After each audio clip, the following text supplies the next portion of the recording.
Signal doesn't allow us to go and interrupt the racers as much as we were hoping, but Ewan, 3 laps of practice, are we counting that?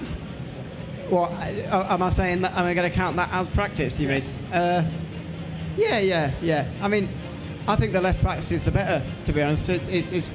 Although I did see Jann was driving, sort of, and nobody else was, so René was pointing that out to everybody else, so what's going on here? But yeah, they're racing drivers after all, so they're trying to get as much as they can, even when they're not allowed. But yeah, looks like we're just about ready to start practice anyway. As I mentioned slightly earlier, we have done a couple of these Creator Cups in the past, but only online. So this is the first time, as far as I'm aware, that they'll be able to look to the right, look to the left, and intimidate their opposition. Daniel Morad, not the only one that was doing social media posts. I've seen a couple of the others getting ready to go as well. Qualifying. How important is qualifying, Ewan, in a race like this where chaos is expected? Well, yeah, less than normal, certainly, I'm going to say. But to be fair, even in the sort of top competitions at Spa, it hasn't actually mattered that much. So, no, won't matter very much. I believe it's just one shot like the normal professional competition as well. So it's going to be a lottery, first of all, but also not maybe the most important. Let's see if we can interrupt one more driver. Is my microphone going to let me sit next to René? I think it will. René, how are you doing today? I'm all good, and you? Better now that I've got some talent next to me. What are we expecting here? We were just talking qualifying, important or not. What's your thoughts? I mean, we're still discussing balance of performance, so I have no clue if that car choice was correct. We'll see. I tried to get everyone else teamed up to crash the real drivers in turn 1, and then we realized we will probably not see them, so the only chance to do that is actually when they lap us. So yeah, we're still trying to find that right strategy, and obviously it's kind of unfair, 2 traction, 1 overtake driver. I just want to make that clear here. See, let's let Ewan go and talk to the traction guys. I'm reaching this far enough, but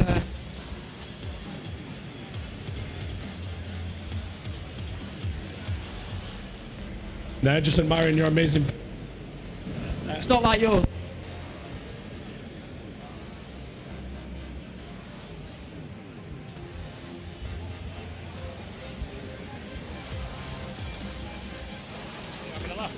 Ah, here we go. Yes, so I was just saying to Ewan there and his amazing beard that John is our main driver, and I was here because there was a slot left. I'm not experienced, I'm going to be at the back, and I know René's talking about rivalry. There's no rivalry, is there? It's all fun and games.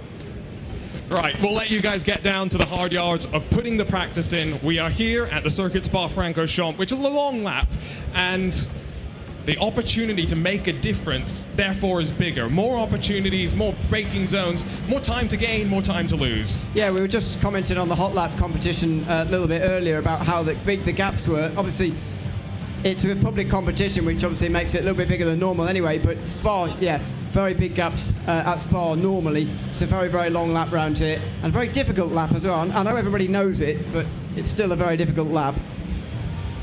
It's one of those circuits as well where commitment is required.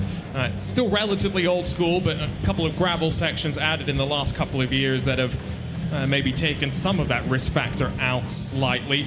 We are all in GT3 cars, and this is effectively the same. We're talking about BOP. Same BOP that was used in the Esports World Cup, so it should be relatively close between. I see Jann in the Porsche, I know René's in the BMW, Daniel's obviously Mercedes factory driver in a Mercedes, but we'll have to keep an eye on that. At the end of the day, the choice of car is often down to personal preference. Yeah, rather than which is actually faster, because there isn't really one, although apart from your own personal preference, as you say. So yeah, a few people going different. It does look like, I think the Mercedes was the most chosen, although it was quite evenly split. Did see even an Audi in there as well, which you don't see too often anymore. Certainly not in R1, but as you say, it is all about personal preference. So it won't matter that much in the end. And again, I do wonder how much practice these guys have actually done at home in terms of, or how much driving they've actually done at home before this event. Maybe it won't even matter because it's not their rig anyway. Again, remember, there's a couple of GT3 cars that will be available on day 1 on November the 13th, including the McLaren 720S, but also the Ford Mustang GT3, which looks great at night, I can confirm. Have you seen the one here? Yes, they have the one that's raced in the NLS, hasn't it? Yeah. No, it's one of those dirty race cars as well. It's been raced, it's weathered, which is always nice. Well, it's to me anyway. So, but some people would have walked past and thought, why is that dirty? Who's not been polishing it? But no, it's just been raced. That's why. And yeah, it looks great. It's massive though, isn't it? Yes, I got a hot lap in the Ford Mustang GTD, the road version of it, at Road Atlanta with a Ford Junior driver, and I've got to say, it looks big, but boy, can that thing move. It's got front tires that are bigger than a lot of the rear tires that you'll have on your own road car. So it is a beast. They're practicing right now, limited practice. I think René is just trying to get himself dialed in with the equipment as well, but this is always important, like you said, because these aren't the rigs that they compete on regularly. So they're trying to get familiar with the seating position.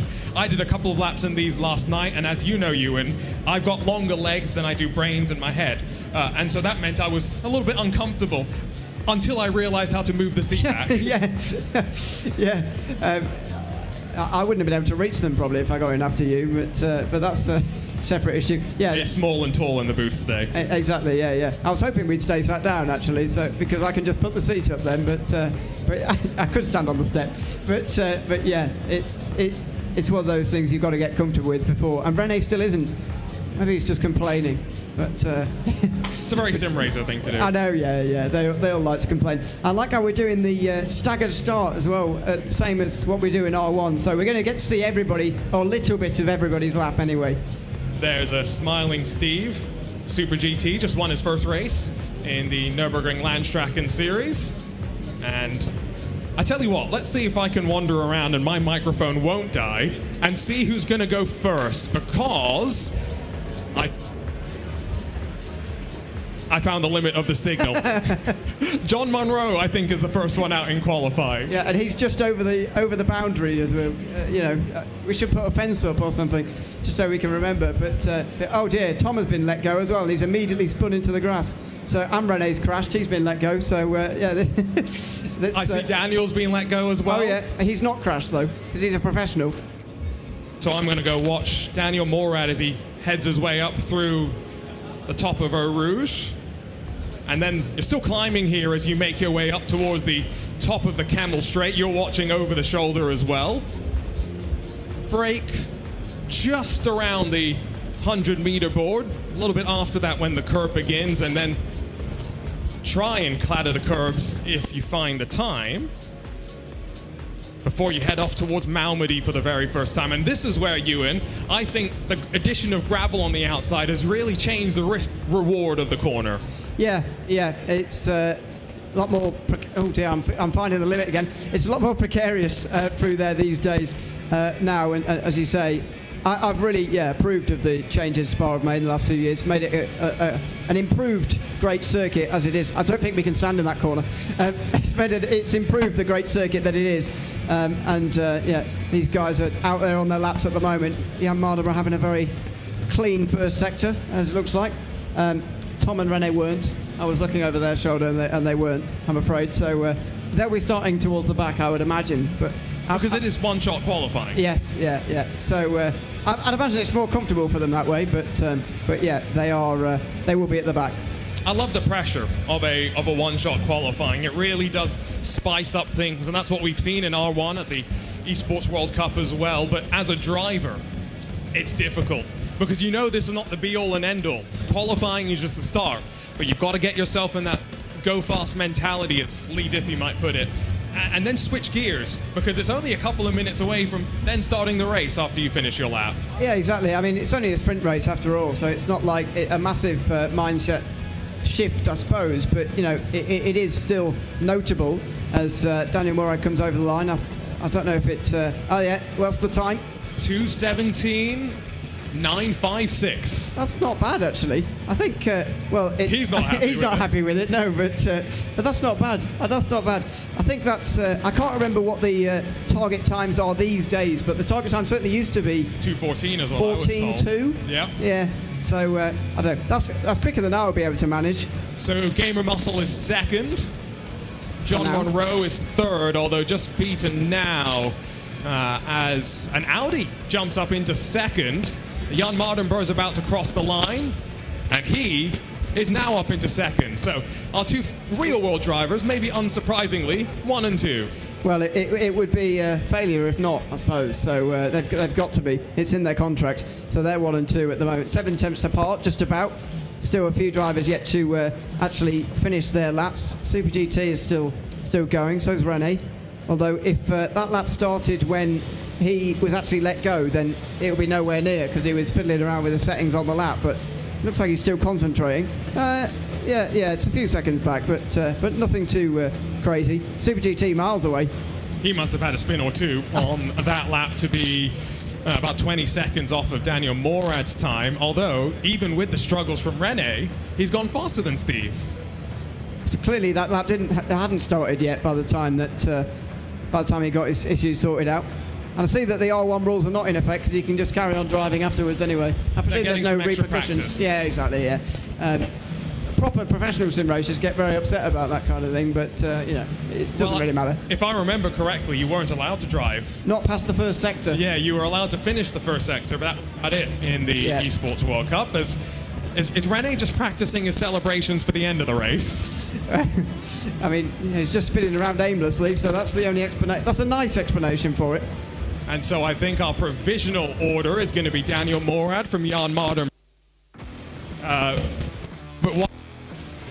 James West, John Monroe, Thomas Harrison Lord, René Butler, Steve Alvarez Brown, and then Kireth at the tail end of the 9-car field that we have here as we get ready to go for our first Creator Cup race of the weekend. Yeah, absolutely. A couple more coming tomorrow, so we're told, around different circuits in the world. So come back tomorrow, see these guys back out there again for second and third races of the weekend. But about to get underway for race number 1. They're just about getting onto the grid. Hopefully everybody's happy with the rig and everything, and we'll soon be ready to go for the first race. Here we go.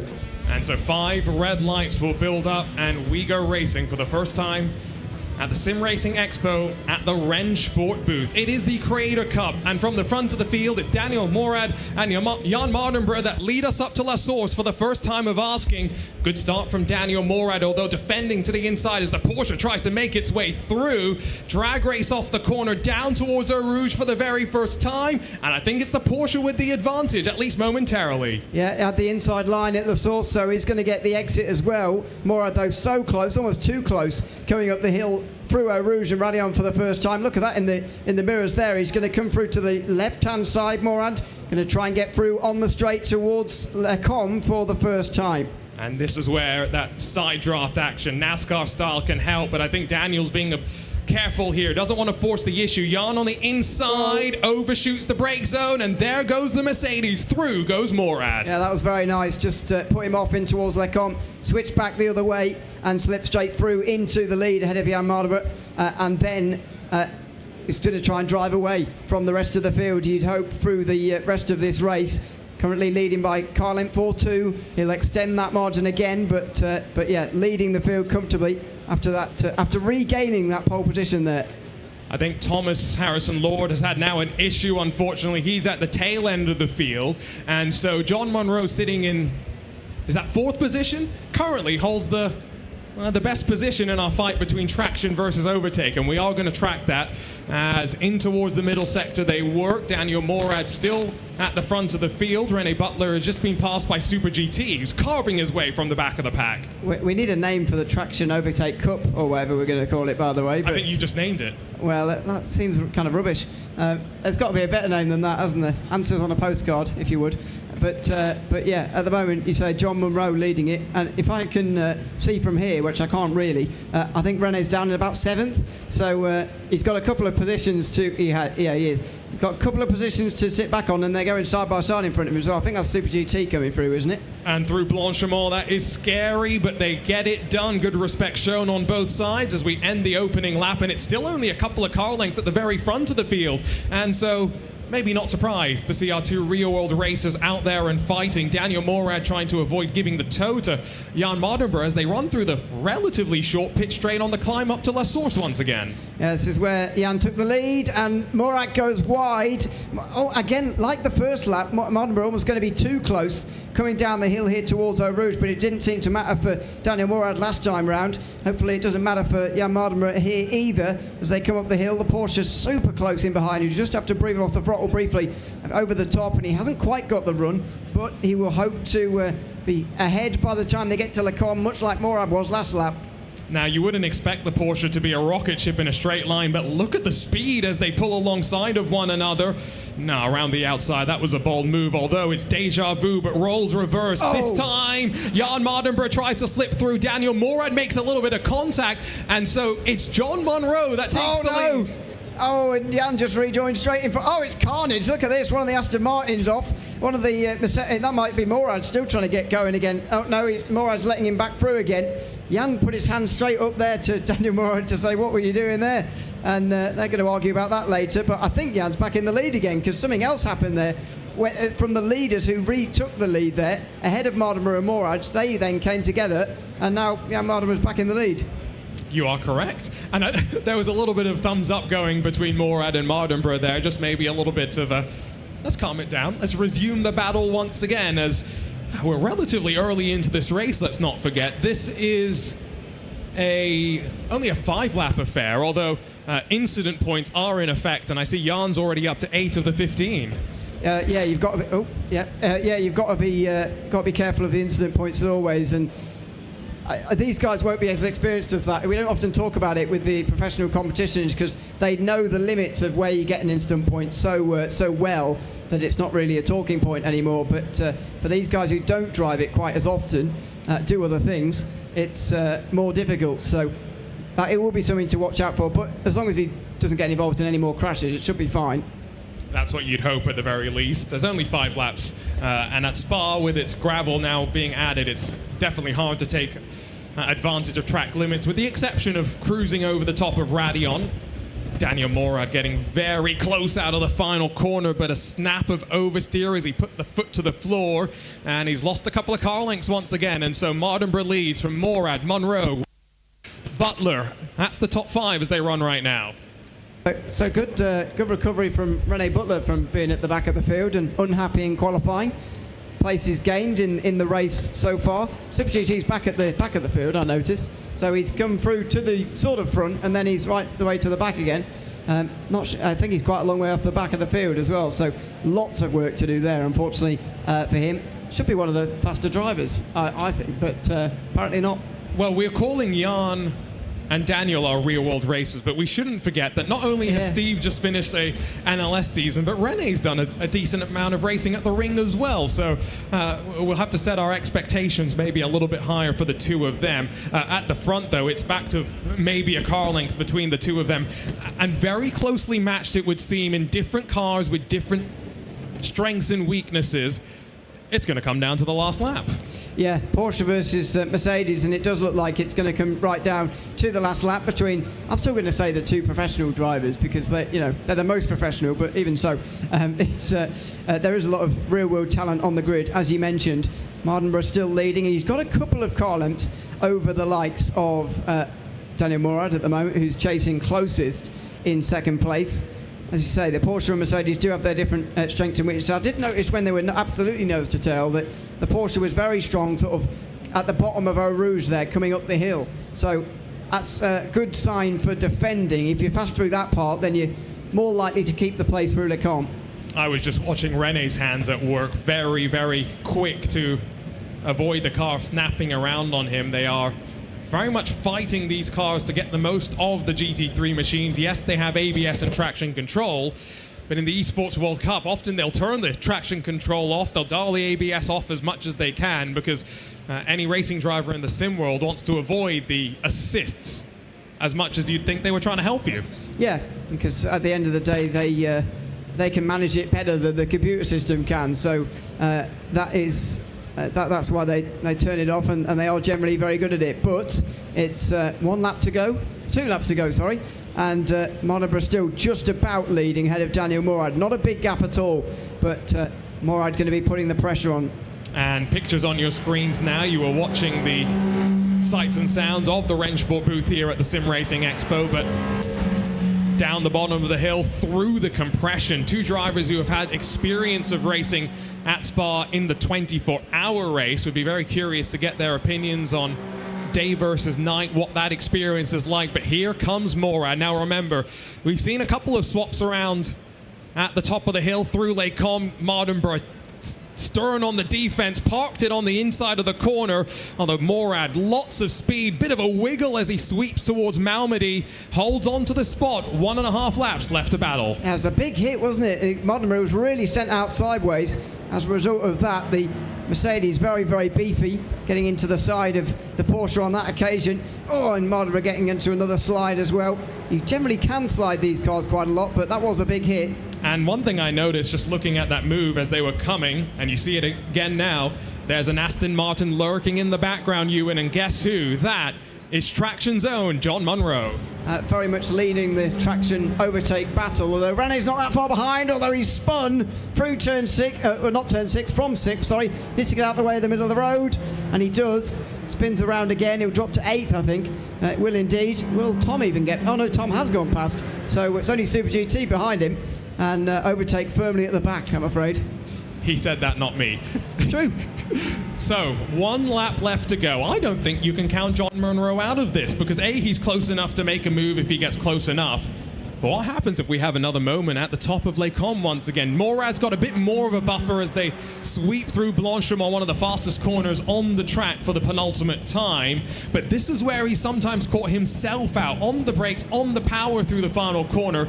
This chicane where Mardenborough goes deep closes the gap up in the Porsche. It looks mighty strong and confident there. 7 kilometers left in the Creator Cup. Yeah, just 1 more lap, and Daniel Morad will lead ahead of Jann Mardenborough, Jann Monroe, over at the start-finish line for the penultimate time. In towards turn 1, where Mardenborough took the lead, don't forget, on lap number 1.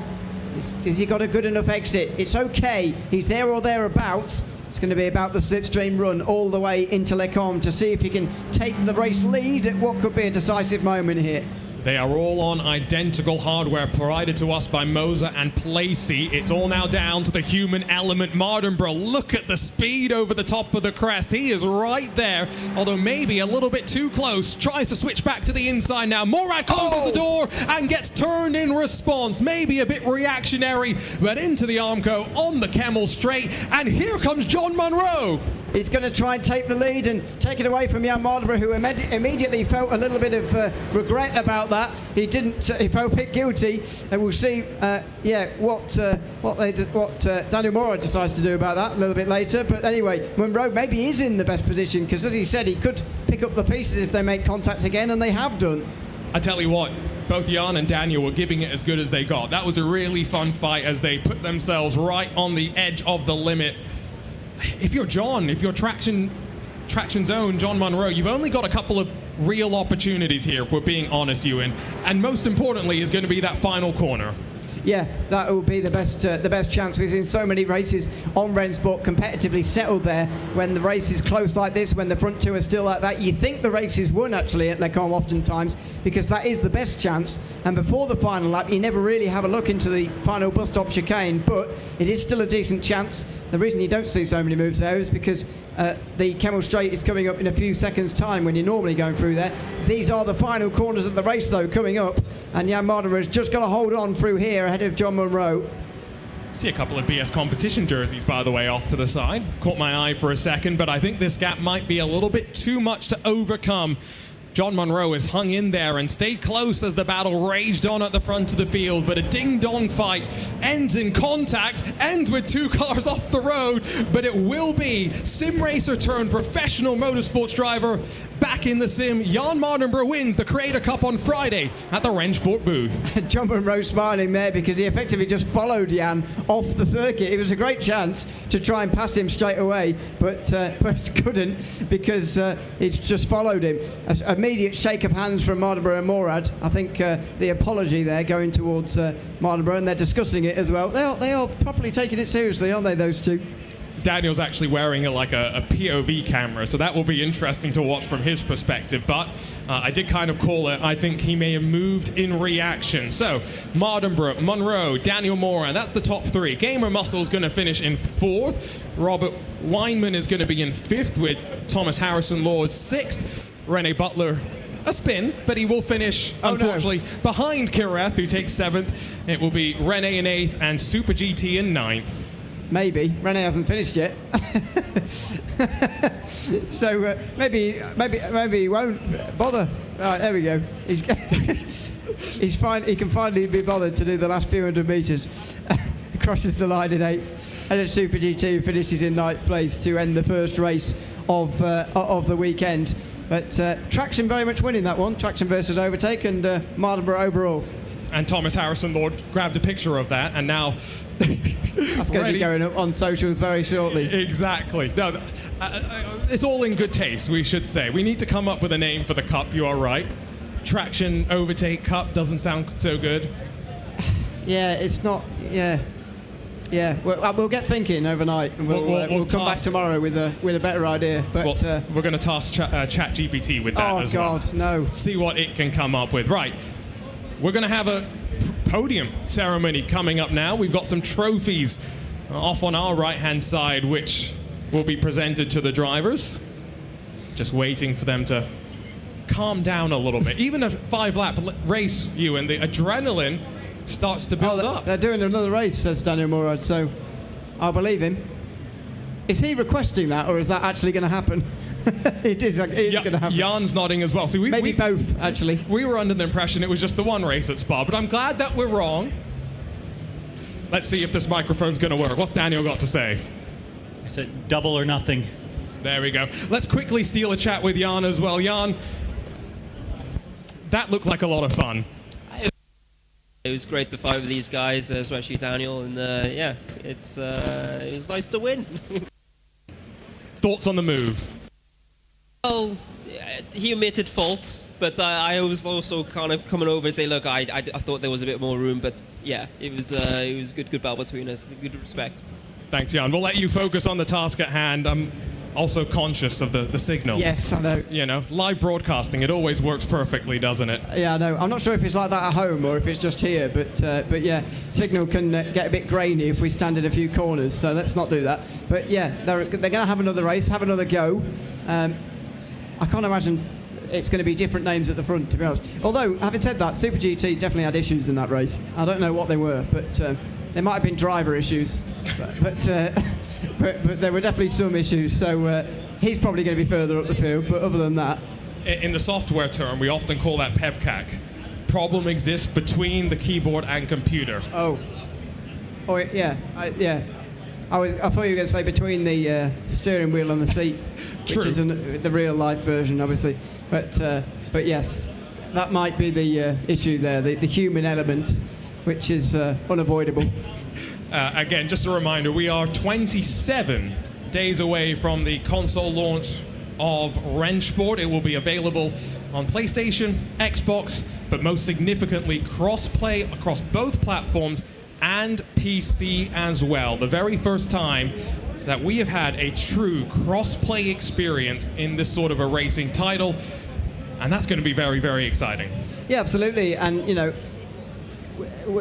as I said earlier on, it's a great chance for normal people just picking up Rennsport to have a go against people on other platforms they wouldn't normally race against. So that's the big advantage of that I'm really looking forward to. That, yeah, as I said earlier, Sims haven't had for a long time. So that'll be a good part of it. And of course, if you want to try the Xbox and PlayStation versions and the PC versions here, and you're here at the Expo, then come to the Rennsport stand. Although you can't try now, you can later or tomorrow or the day after. Yeah, tomorrow or tomorrow, the day yeah. after. Yes, no, let's not get their hopes up. I think Sorry. we've reserved the entire 11 rigs just for you and me for the rest of the day. So we You can are long enough. Stretch you over them. But yeah, we've got our competitions. Come back tomorrow. Is it 10 a.m. The Yes. start time, and we'll have our leaderboard again, and you can qualify in for what will be a second day of competition. I do believe, or maybe that's just them checking the settings on one rig, that we are going back to Spa for a second race. Yes, it looks like it. Rene's still complaining. So How unfair. Let's go and talk to him. Rene, how was it? I mean, I know that it will not look good for me or that grid, but the issue is, like you guys said, I did not try to finish the race. I was full on throttle, full input, but the car actually did not move. First gear, no TC. So every single time I was next to another car, you could just see them going by like I wouldn't actually push the throttle enough. But it's full on, but I don't get the power, and you hear it, like the engine does all of a sudden. So I don't know why. You were in the Max Verstappen detuned car. Yeah, probably too fast for everyone. We'll let you get back to the task at hand, but you know that there's a lot of noise from somewhere a lot else. of noise, yeah. I thought we were the only noisy ones here this weekend. Someone's turned on a 2000s F1 car. Not in real life, I don't think. That'll be even louder. It's screaming. I know, can hear yeah. it. Goodness me, it's probably... it's only over... Oh, is it? Oh, no, it is miles away. They've just got the thing turned up really loud. So yeah, that's reverberating around the whole hall. Let's talk about the attraction that we've got to our right. Now we have to be careful. We can't get too close to it. No. But this is a classic Alpha DTM machine. This specific car won 3 races in the DTM as well. It's a museum piece. It looks in fabulous condition, but we have it here, and you'll be able to drive it on Rennsport in a couple of months. Yeah, it looks fantastic, doesn't it? This era of sort of DTM or touring car more generally, actually, does look absolutely fantastic. And not a lot of sims have ever taken it on as a sort of a class in their sim. So really pleased to have it. As I said earlier, I really enjoy the classic content because we've got, GT3s are in a lot of places and whatever, but it's this classic content that I really look forward to seeing more of. And yeah, you can see a real one at our stand here this weekend as well, which looks fantastic. And so that is part of the Touring Classics Part 1 DLC, but that is a second DLC pack that will be available. It's the Endurance Classics that will be out first, the Porsche 911 GT1, Mercedes CLK, the Porsche 956 as well, all joining the Circuit de la Sarthe, available on Rennsport. Now, as I understood it, we were meant to have 2 Creator Cup races tomorrow, one at Monza, and I think, was the other at Road Atlanta? Road Atlanta, yeah. Which is a great track, by the way. We didn't use it at the Esports World Cup this year. I was very disappointed. Did we not? No. How disappointing. They're very disappointing, but we've only got so many races. We've got quite a lot of tracks now. We can't get through them all. That's true. We used to. Yeah, we just miss them out now. So yeah, it's a good sign that we've got so many circuits. But unfortunately, we ended up missing Road Atlanta. Obviously, it was a random draw. So yeah, that was a bit of a shame. But yeah, we can see it tomorrow, which we're looking forward to. Something else unique about Rennsport is modding. Modding is available. There's a couple of tracks that we've commentated on, actually. We did a Porsche Carrera Cup Deutschland race at the Orchard Road Street Circuit, it's a fictional track set in Singapore. But these mods that will be available not just on PC will be coming to console as well. And so if you're a console racer, there's some tracks that maybe aren't available on the platform right now. Well, maybe your favorite modder is going to go and build a great version of it. Yeah, I'm very much an enjoyer of other people making mods. Not you? No. I'm not. As you probably could have guessed, I have not got the patience for a mod to make one. But I really enjoy the sort of what sort of handiwork, I suppose that's not the right word, is it? But the effort that goes into making a real one from a good modder as well is really great, and doesn't often come to Xbox and PlayStation in games. So yeah, really pleased that's happening as well, and I'm going to be enjoying other people's mods. As will I. I don't have the patience, but more importantly, the skills. Yes. Yeah. Same. Yeah. Yeah. So I think that will be cool. It's even major titles like the Elder Scrolls don't necessarily always bring mods to their console, so that's a big step to look at. we are looking at the drivers getting set back in their rigs for the second of our Creator Cup races. Some of them are. Game of Muscles just running around. He's grabbing content. Yeah, no, but he's holding everybody up. Hashtag content. That is the content, holding everybody up. He's shut down now. I'm not ordering him or anything, I'm just saying. I did see someone took a pizza as well around, so I'm not sure if that's SuperGT that's enjoying a good late lunch. Oh, I think that was a thumbs up, so yes. It might No, be. he is. I can see it now. Oh, you can. I can't see anything. But that's, it's good to have a bird's eye view from you there. And that's without needing even to stand I know, inside yeah. our well-appointed booth/trailer. So, it looks like GT3 cars at Spa once again. Seems to be a few change in manufacturers from what I can see. Unless I just didn't catch some of these slightly earlier. I remember Steve being in an Aston Martin, if I remember correctly. I don't Was he in a Porsche? remember. I don't remember. He wasn't near anybody at any stage, really, for me to remember. So hopefully we'll actually notice him this time. But yeah, maybe they're all in the same. Not sure. At least the top three are. Morad still in the Mercedes, Mardenborough still in the Porsche, and Jann Monroe still in the Aston Martin Vantage. So that will be the same as before, and you'd imagine it will probably be them again. Although, as I say, SuperGT could probably keep up with them. Having said that, I'm not sure how much Rennsport he's done. He's a good sim racer, but I'm not sure how much Rennsport he's done. And I don't know if he's had much time to do much sim racing recently as That's well, true, you know? That is true. What we need is someone to invent the shrink gun from, what's that movie, Honey, I Shrunk the Kids? Something You're like talking that? to the wrong person about movies. That's true. But we need that so that someone can... or you've watched Ant-Man, right? No. Oh, I told you, you're talking to the wrong person about movies. haven't watched... What have you watched? Nothing. Okay, so someone needs to invent a device that shrinks a sim rig and can blow it back up See, again. you could have just said that. What was wrong with that? But I was trying to be clever. Oh, right. So I'm not intellectual or clever, so, Clearly neither am I. Going over my... Going to be wishing for a different partner by Sunday. That's for sure. A big shout out to the partners that have made this possible. Of course, the developers at Teon, the publishers at Nacon as well. To bring Rennsport to consoles is no mean feat. So kudos to them. Our partners at Moser Racing and Playseat providing our rigs for us this week. Of course, the team at Racesport powering the broadcast, powering some stuff behind the scenes, and then AK Informatica providing our very orange PCs. They have gone with the Rennsport theme, you know? I like the orange. I do. As I say, fits in with the theme. We're very orange around here, so it absolutely fits in, and yeah, it all looks great. The way it's all set up as well, almost like an Esports World Cup style, but obviously with 9 rather than 12. But yeah, it's a good style.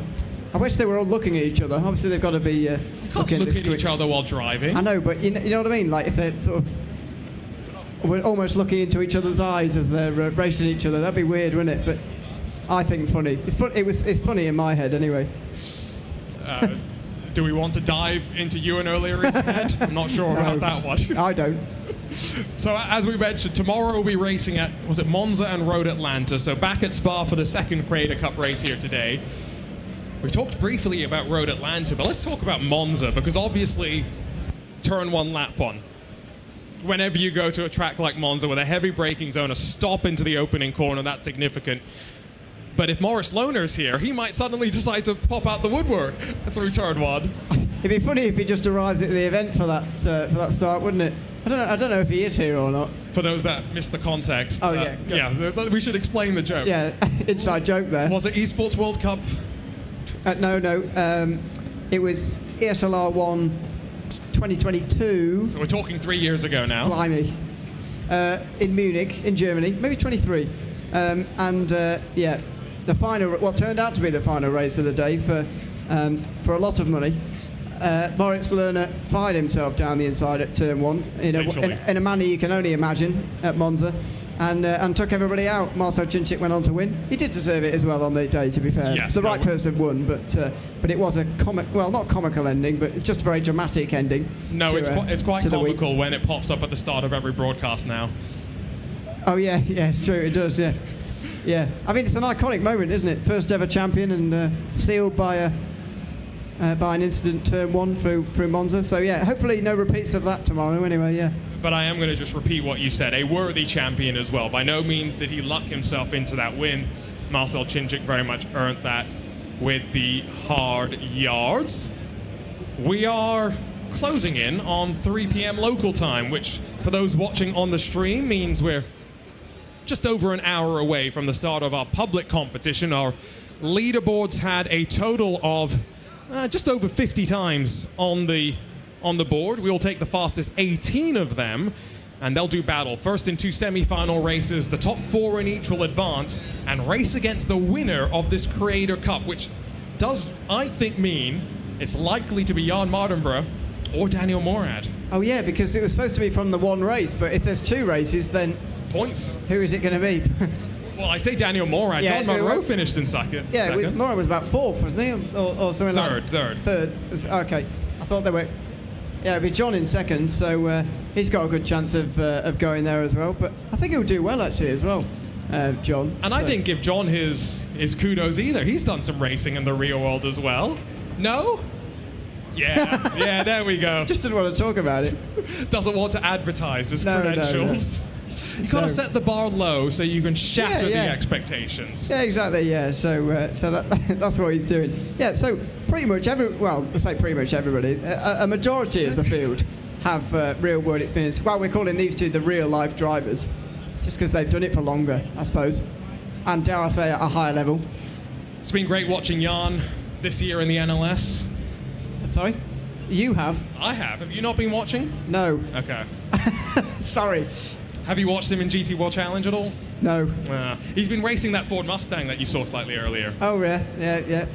No, I haven't. I have, though, in the past. Obviously, I don't want to... I hope he's not listening. When I was growing up, he won that competition that got him some real-life drives with Nissan and so on. So, yeah, I do remember the story very well, because I was younger, say it quietly. And obviously now a movie being made around that story, that drew a lot of attention to it. But I think what we should acknowledge is just how many people nowadays... I mean, that was back in... 2012? I was going to say 2009. Your memory's probably better. Well, but I wouldn't say that. About 15 years ago, right? Like a decade and a half ago. Yeah. He was one of the first to really make that transition from sim to real.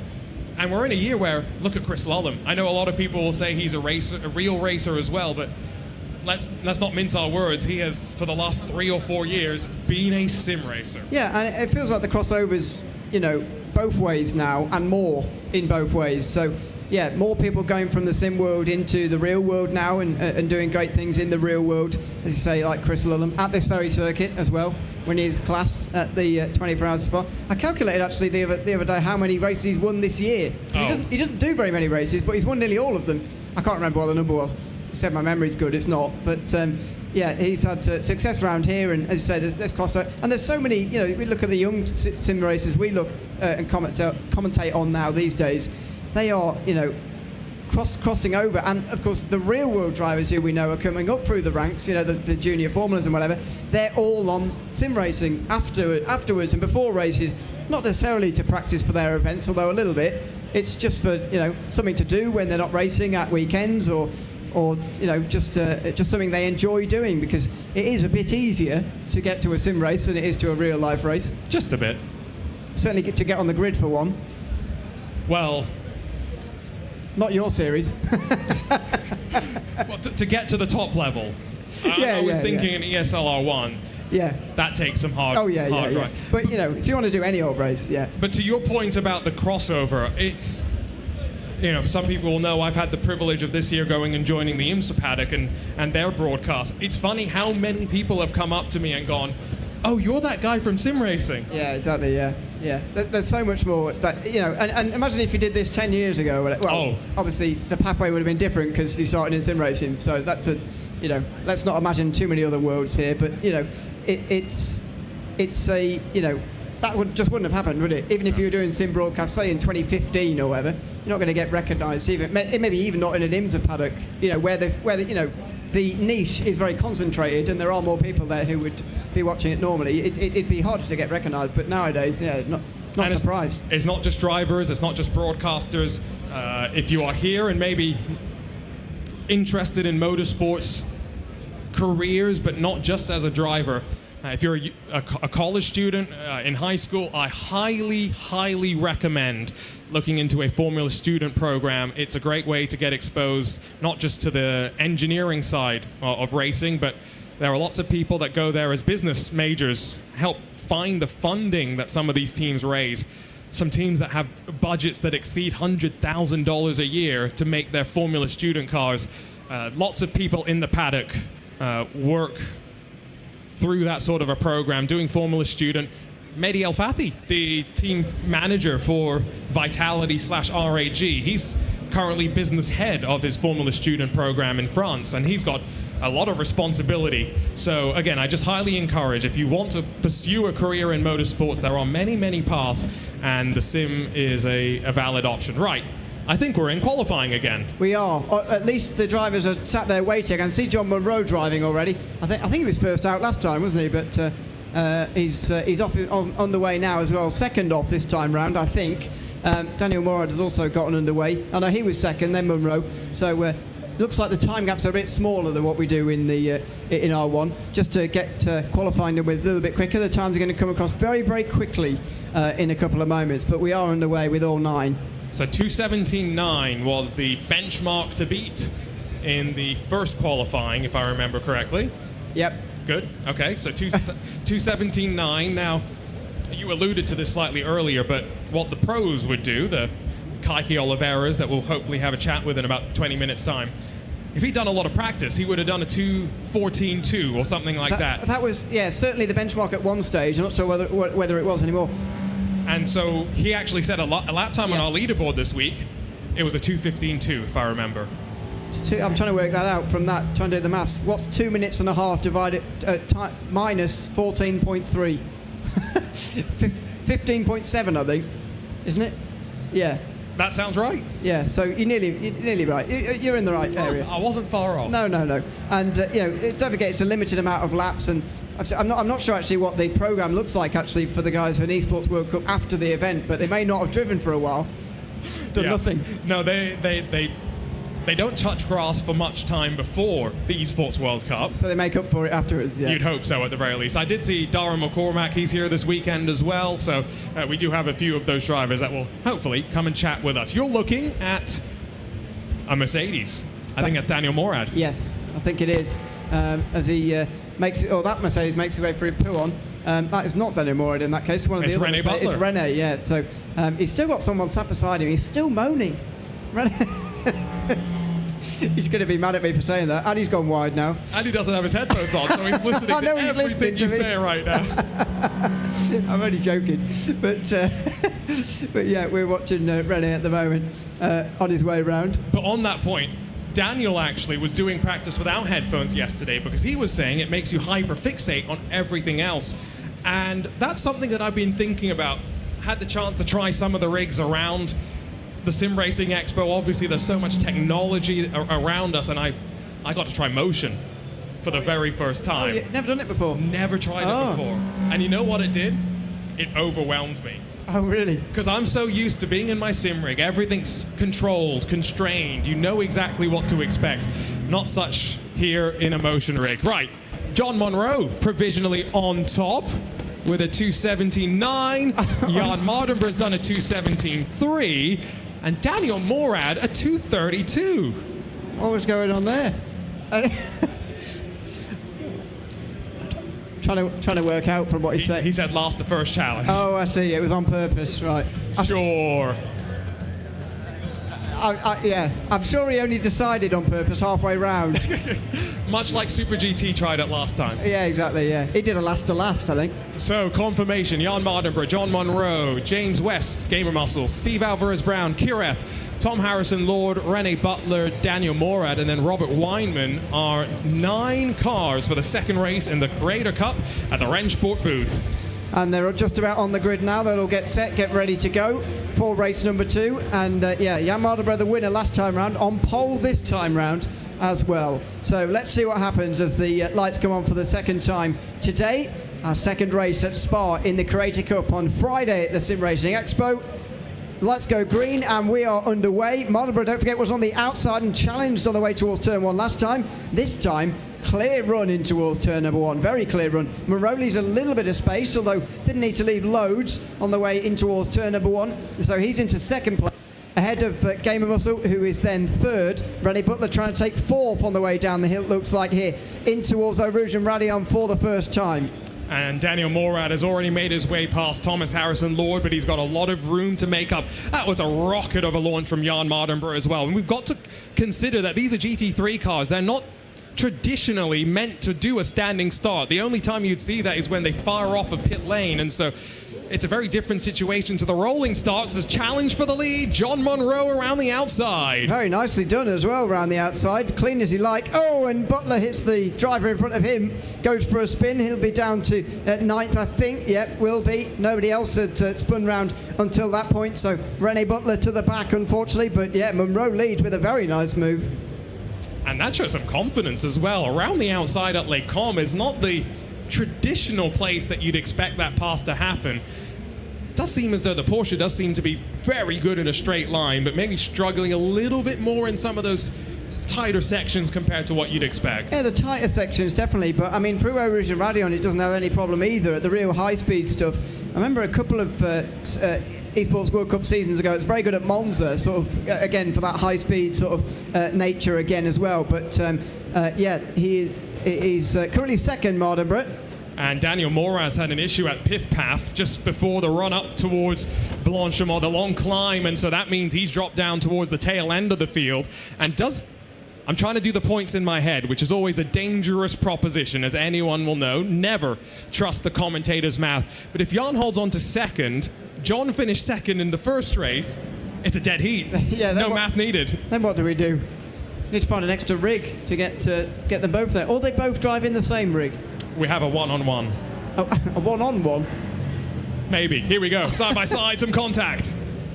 A lot of contact through the final bus stop chicane. Mardenborough very close in behind Monroe as they come across the line here, and he will look to the inside. It's a little bit indecisive initially, but breaks late on the inside. Have the place done. Oh, Monroe goes for a cutback, but that was close to getting rear-ended by Gamer Muscle, who's in third place.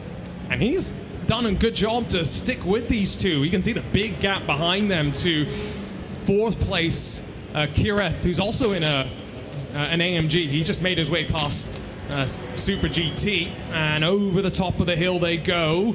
We talked about the Porsche being good in a straight line, but with the slipstream pulls out, the Aston Martin already alongside. Yeah, and should be in the lead again, you'd imagine. Monroe went easily around the outside last time. Is Martin going to let that happen again? Oh, close. He just got over the curb on the inside there and very nearly went straight on into the side of the Aston Martin, but it is the same result, and John Monroe leads again. That's good respect. Yeah. Not the respect that Morad and Mardenborough showed each other, that's for sure.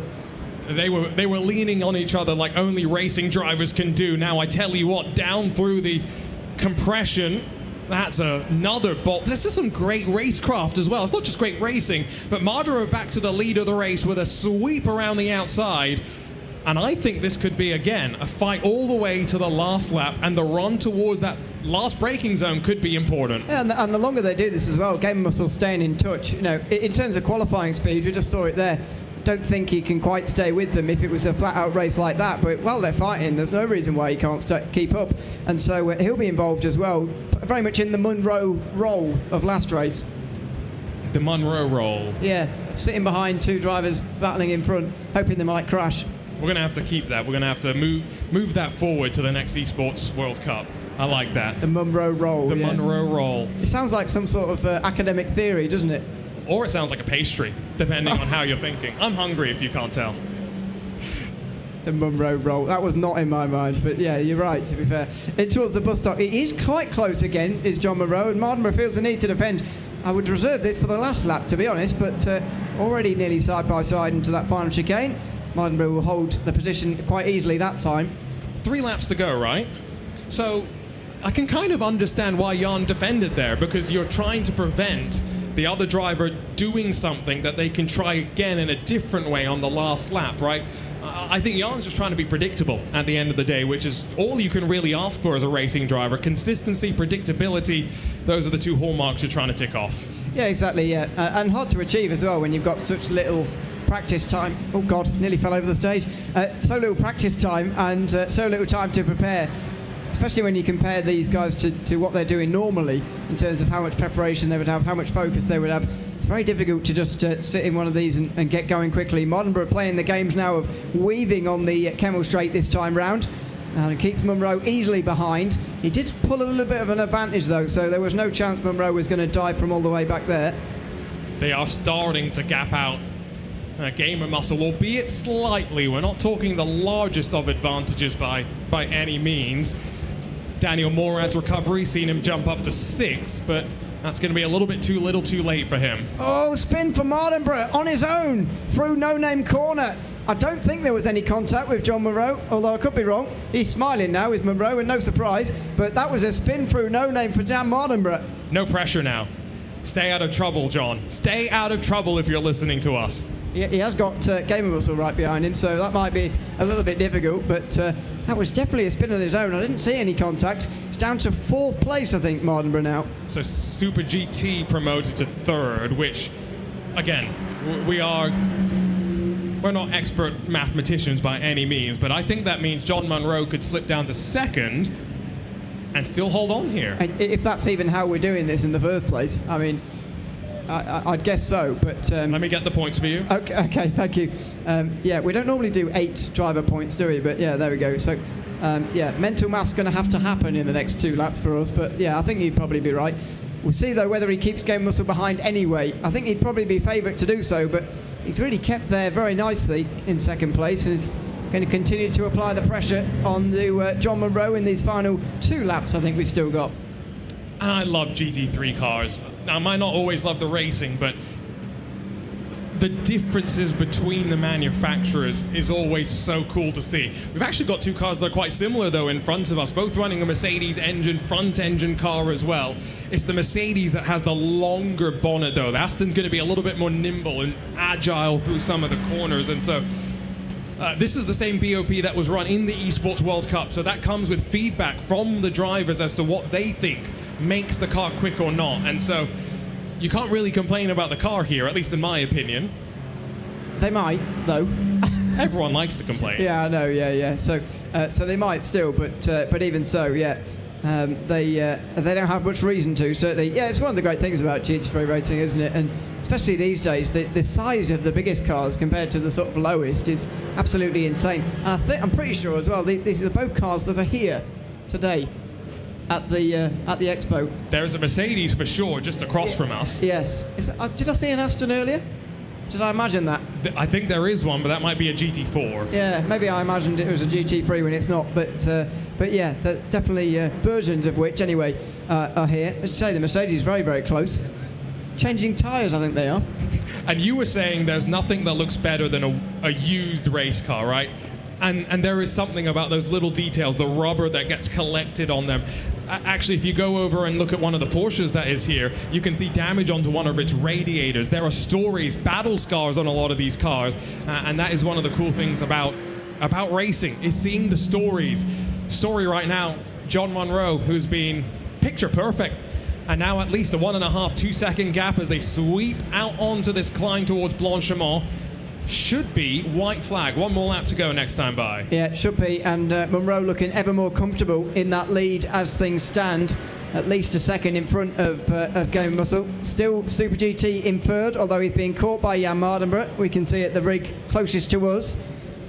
Mardenborough closing on in, showing that the real-life talent does indeed translate to the sim. And he's going to be going for 3rd on what should be the last lap coming up now in a moment.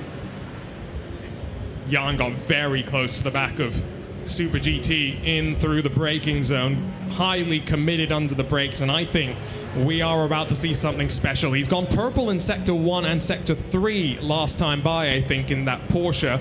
Not the best exit there from Steve, although Jann digs the left side into the gravel as well. That will slow the roll, slow down the momentum as they plunge down the hill and get ready to climb up Rouge and Radion for one final time. Yeah, it's not going to be the battle for the lead like it was in the previous race, but a battle for third position going on to the last lap nevertheless. And don't forget, Mardenborough was in this position when they were battling for the lead last time round, although same story hasn't happened twice. SuperGT will not defend in towards the... Oh, he will quite late. Oh, and he puts Mardenborough off. Good save, but that was quite late, wasn't it? Near the braking zone, and very, very late defending from SuperGT to keep that third position for now.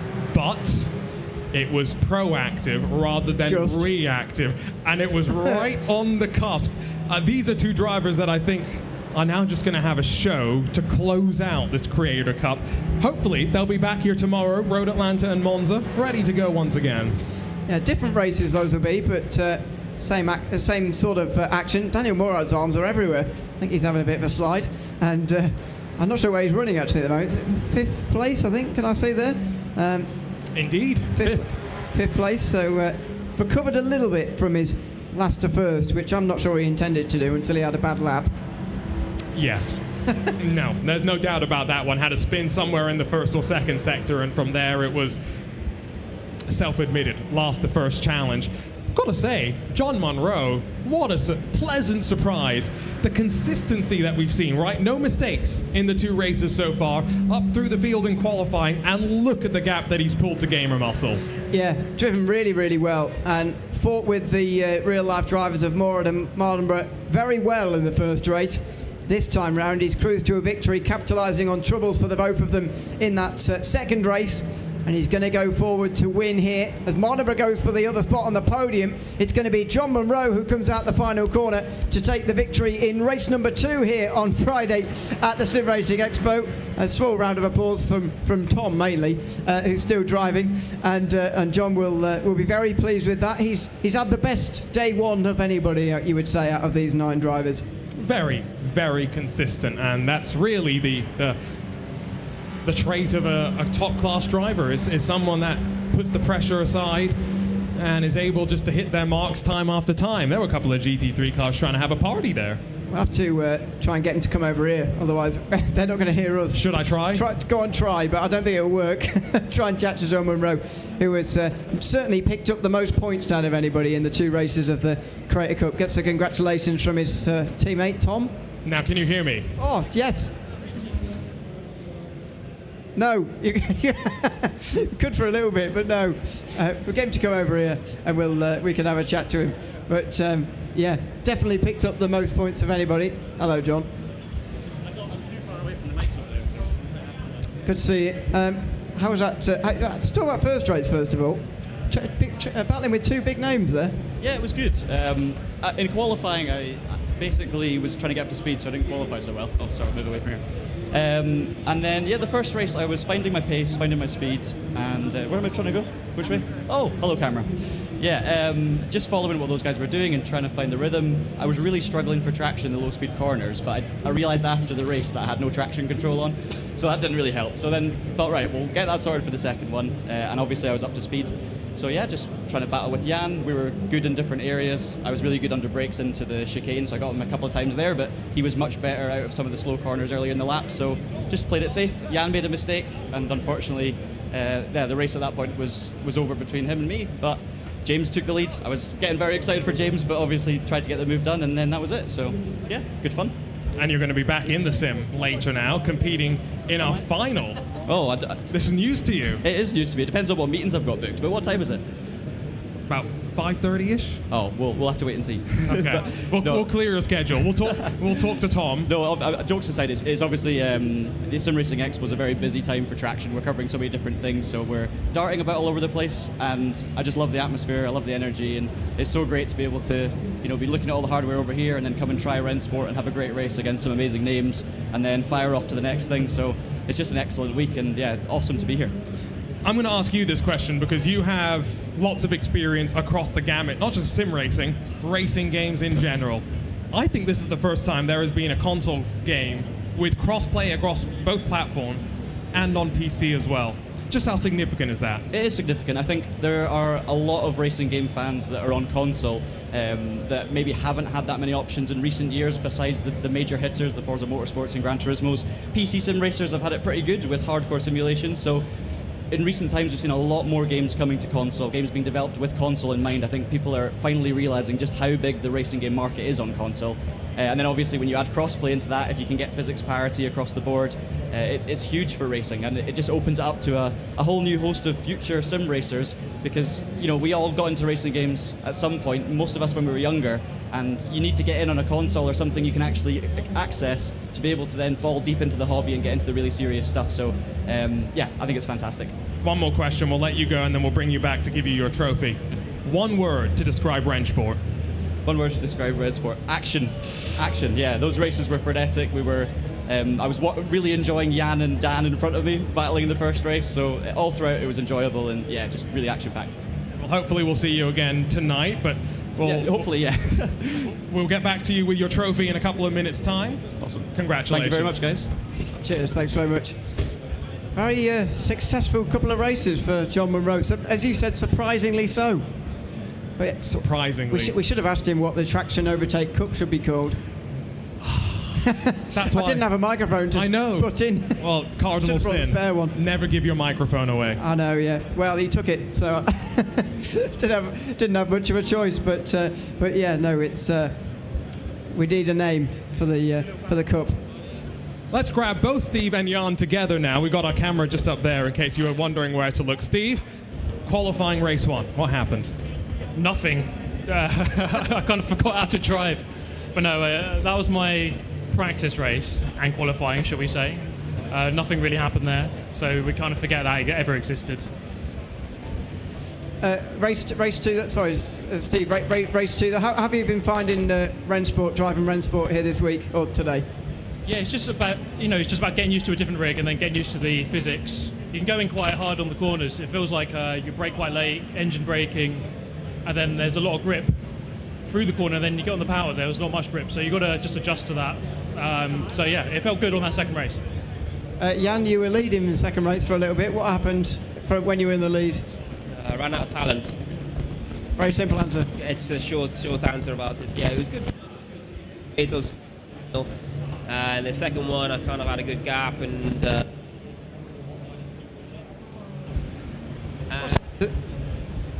not sure what's that. Oh, there we go. yeah, here we go. We're back. Started to keep pushing, and then half spun, and that was that. And I had a little bit of a battle with Steve right at the end. I thought I'd give him a cheeky lunge into the last chicane, but he was a bit wise to it, and yeah. I'm going to ask you both the same question that I just asked to John. Both of you came from a PlayStation background. So how important is it for a title like Rennsport to be available on consoles but cross-play with PC? Jann, I'll start with you. Well, when I was 18, I was doing my design technology A-levels in school, and that's where I built my own rig. And so the money that I got from my A-levels is what I bought, the money used to buy my first wheel and pedals, and that happened to be another brand. But it was very important to me that it had to be on PC, Xbox, and PlayStation at the time. This is back in PlayStation 3 times and Xbox 360 times. But that was important to me. So I think it's very important for Rennsport to be applicable for all three disciplines, because there are plenty of people out there, just like me back in the day, where I just want to play on I have my one console, and I might not have a PC. I might have not enough money for a PC. I have my one console, and I need my platform to work on my simulator to work on that platform. So I think it's very important.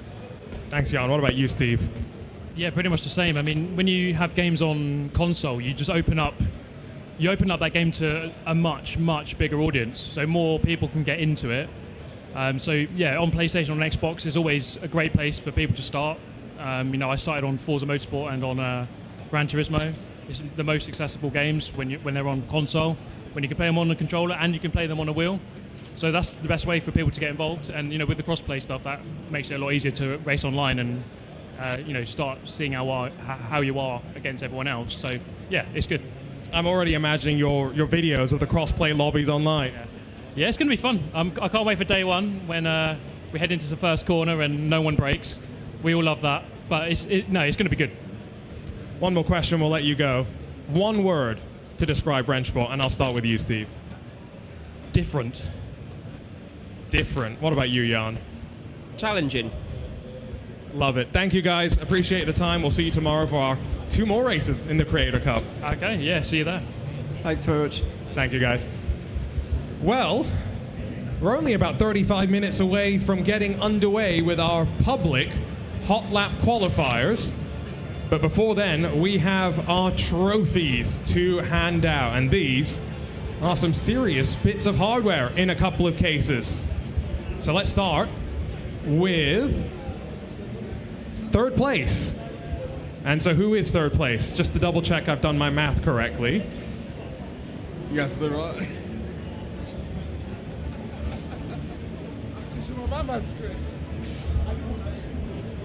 Oh, it's only the okay. So we're not counting points from that first race.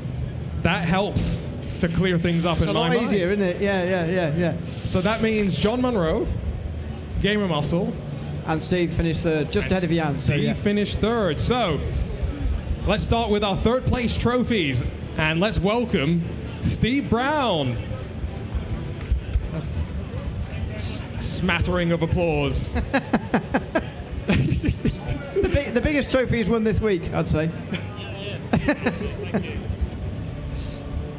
2nd place on the Creator Cup Friday, it's Gamer Muscle. Looks like he's forgotten he'd finished 2nd. He was too busy filming content. Yeah. 2nd place for Game Russell.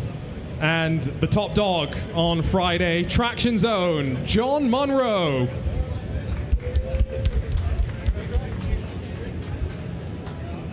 A big congratulations to not just these 3 drivers with the hardware, but all 9 of our creators who joined us for today. We'll see them tomorrow as well as they pose for their quick picture. I thought it was, I was a bit confused when I was trying to figure out who was 3rd. I'm glad I didn't have to do the math. Yeah, that helps us, doesn't it? But turns out they should have used the first race for practice and then really gone for it in the 2nd race. So Daniel Morad's strategy really was not a good one. No, it wasn't good. Not for winning, anyway. He's just confirmed that for us as well. And again, we'll see the drivers back out tomorrow. 2 more races. Road Atlanta Monza is on the docket. 2 of my personal favorite tracks, to be honest. I mean, yeah, Road Atlanta. As far as offerings on Rennsport go, I don't think you can go better than Road Atlanta. I'm sure you'll agree with me there. But yeah, see how they get on around that circuit. It is hard. Multiple drivers described it to me last week during the Petit Le Mans week as a mini Nordschleife. Very mini. Very mini. It's a mini normal circuit, never mind. Yeah, it's what, 2.5 miles instead of... It's about 1:05 or something in a GTP these days. It's about 7 times shorter than a lap of the Nordschleife. Yes, no doubt about that one. Yeah, but no, yeah, it's not a bad comparison, is it, to have? But yeah, we'll see. Whether, I'm presuming Daniel Morad was there last weekend, wasn't he? With Petit Le Mans? Petit Le Mans. Yeah, he was there. So see if his real life experience translates. Daniel Morad, was he there? He wasn't racing this year. Oh, he wasn't racing this year. See, I haven't got as much time this year. You may have had other priorities that weekend. Yes. Our podium sitters are doing a quick chat with the team at Nacon. This will all be on social media as well. So doesn't end here for our creators. There's more to come. And stay tuned on social media. Follow the team at Rennsport. Follow the team at Nacon for all the different titles that will be coming down the wire. I'm just looking around to see who we can get for a quick chat, because I did see a James Baldwin roaming around earlier. He was hovering about, but I'll stay here while Arjuna goes and runs to try and find him. But yeah, he was racing very recently as well, a couple of weeks ago, which we can hopefully chat to him about. But Arjuna has not been able to grab James Baldwin, but instead a different northerner, a different Englishman. We've got Will Chadwick here. Let's see, Will, if we can move our way into purview of this camera. Now, for those that don't know you, team manager for one of our ESL R1 teams, but also / reserve, and someone that got called up to compete in the big show a couple of times. I'm going to ask you this question that we've been asking the others. One word to describe Rennsport. Innovative. Is it one word? If you want one word, I think innovative. they've brought a lot of new ideas to sim racing, and I think the whole structure and what they're trying to do with sim racing and competing in sim racing is really, really positive for everybody. How did you get started in the world of sim racing? Because I think for a lot of people it does come from a console or something like that. Is that true for you too? I think that it depends what you define sim racing as. I think everybody started on like a Forza or a Gran Turismo. This was the same for me. I played a lot of project cars as well when I was younger, and then naturally I had a PC and I started doing a bit more competitive stuff. And then it spiraled from there? Yeah, it's a big spiral. So, you think back to those first days as you were branching out into this world. Would it have been very helpful to be able to jump onto something like a Rennsport where you're not just racing against other people on a, let's say, PlayStation, but now you can compete against the Xbox players, but maybe more importantly for figuring out how quick you are, you're playing against some of the best in the world on a PC as well? Yeah, actually, I think that something you mentioned there is obviously when you're on a console, you're kind of isolated from the sim racing community. It's very much a PC-focused community. And I think that when you look at what Rennsport's trying to do with bringing the cross-platform between PC, Xbox, PlayStation, this is really, really useful for sim racing, and it will allow a lot more people to compete at a lower level. How many, because Rennsport tracks how much you've driven, how much have you driven so far on the title? On what did you say? On Rennsport, how many kilometers, how many miles have you done? Because I know they've got an odometer effectively. I've not done that many. Oh, come on. 15,000. Okay, you're right. That is not as many as some of the others have. A lot. Some people have done like hundreds of thousands. But 15,000 is still significant. So, you said innovative. What is something that someone who hasn't experienced Rennsport just yet will be jumping in 27 days' time on 13th of November? What are the things that they should be looking for as they build up their speed? I think that the way the leaderboard system works is really good. The time attack with the resetting tires, you get basically a level playing field for everybody when you do a time attack competition. And I think you should just look to improve. Look at the fast ghosts and try and see if you can get to the top of the leaderboards. And how do you improve? You make it sound so easy, but what are the tools that you, as a professional sim driver, someone that helps coach and build setups for people as well, what are the things that people can be looking to work on? I think that you've always just got to focus on yourself, focus on your technique. There'll be a lot of onboards that you can find online to see kind of what people are doing, what inputs they're doing. I'd go back and watch some of the R1 competitions, see what the lap times they were doing, maybe look at how they're driving the cars, and just try and constantly do something new all the time. Don't just sit doing the same thing, and just try and learn with every lap that you complete. Thanks, Will. I pulled you aside from a conversation, so I'll let you get back to it, and I'm going to let Ewan slide into my place, and he's got Dara McCormack for company. Thanks very much. Thanks for coming to chat to us, Dara. Just a moment. Oh, I need to move over here so my mic will get picked up. It's good to see you again after Saudi. Obviously, last time we saw you at the Esports World Cup here for Rennsport, but I know we've just been chatting about it. Tell us what you've been doing since then. What's life like as a sim racing driver when you're not competing for a World Cup? Life's been different.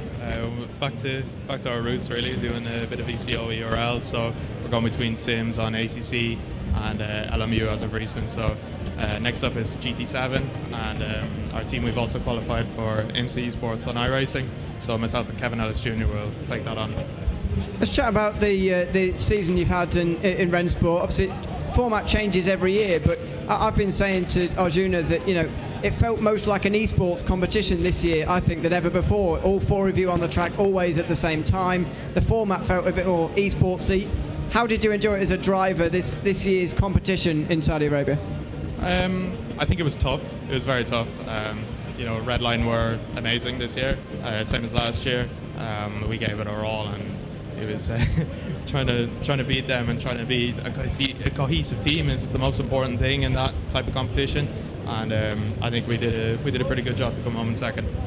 How have you been finding sort of Rennsport to drive as it's evolved in 2025? People will be trying it here for the first time and everything. What can they expect from Rennsport trying it this year? I think it's improved a lot, especially since we started back in 2023. The game's come a long way. I think it's quite enjoyable. The physics are definitely more realistic now, or more fun at least, you know. And I think the masses will enjoy it. Have you obviously we had the hot lap competition earlier. Were you not tempted to have a go against the general public? I believe it's still on, so I might give it a go. We'll see. Yeah, it'd be, I think you were saying earlier that it might be unfair on everybody else, but maybe that would be maybe that's unfair of me to tell everyone that you said that. But you know, it's you're a professional after all.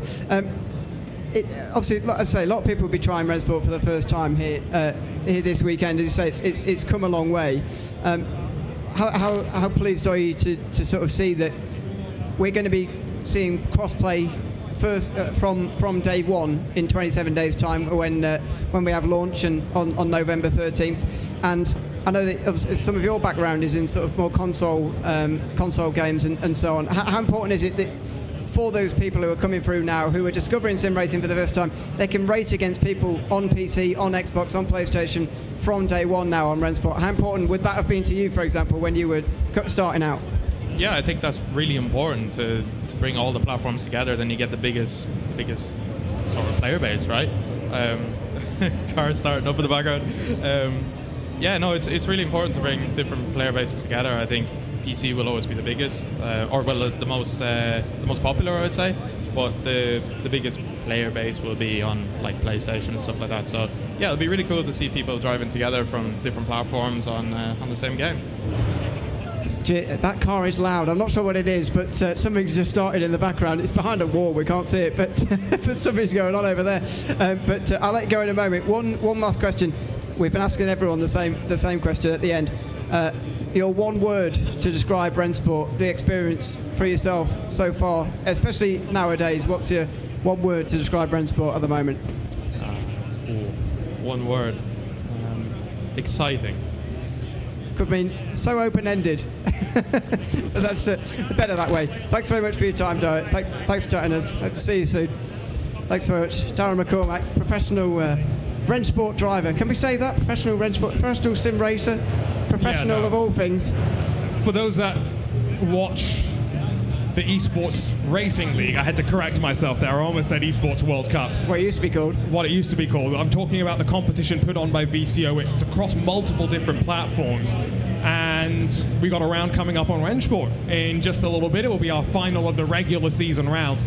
But what's so interesting about that competition, right, is on multiple platforms, drivers aren't required to compete on every sim. Dara's the only one that said, you know what, I can race on all of them. Yeah, because I feel like some sim racers, especially when you get to that sort of level, they almost don't want to race when they know or they don't know that they're going to be, incredible. They spend so long being very, very strong at whatever sim it is that they've chosen, maybe more than one, but not often, and they don't often want to drive the sims. They don't really feel like, but Dara just absolutely throws himself into everything. He doesn't really mind. Well, partly he knows that he'll be very good at it, but he'll throw himself into absolutely anything in terms of simulators and things like that. So yeah, we'll look forward to seeing him in the rest of the Esports World Cup. Oh, I've done it now. Esports Racing League. Sorry for the including the Rennsport round, the final round there. Sorry for running off. I saw Jimmy Broadbent. I wanted to say hi. I didn't want to go broadcast here. I didn't want to go stick the microphone in his face, but I felt obliged to at least go say hi to one of the most entertaining people in our community. Now, there is definitely an engine that has been fired up somewhere in the SimRacing Expo. It's my first time at any sort of SimRacing Expo, to be fair. I've wanted to come over to Germany for quite a long time. I will be completely honest with you. And this is spectacular. We've got this great setup here. You can kind of see it's like a container that can be transported anywhere in the world. There's another desk that matches this where our production team is set up. And then the very Esports World Cup Rennsport driven sort of layout with the circle, which I know you were saying it would be nice to line people up so they can stare them in the eye while racing. I just think it'd be funny. That would be funny. It'd be funny to do a broadcast Also, like that. the screen's in the way. Yeah, can you imagine just staring at each other like that? That'd be quite intense, actually. I'm not sure I like that. But it would be good. Don't stare at me No for the rest of the broadcast. It would be funny. But yeah, it is sort of an esports setup we've got going on, isn't it? Very professional. And to be honest, there is something about the circle that is unique. I don't think I've seen it in any other of the esports tournaments. But it adds to the level of atmosphere. Oftentimes it will just be, rigs in rows of 11 or whatever. But this feels a little bit more intimate. It feels a little bit more intense, but also distracting because you've got that monitor above you, which can be very, very easy, especially if you're like me, easily distractible. You see a bit of motion up there, and suddenly you've lost 0.2 of a second. So it does put not just the creators that have finished their Creator Cup, but the next set of drivers, the ones that have qualified in from our leaderboards over the course of, I think it was 6 hours or something like that. Setting 4? Okay. Incredible amount of pressure on their shoulders if they're experiencing this for the very first time. Yeah, and as I say, a lot of them will be. Not many of the sort of.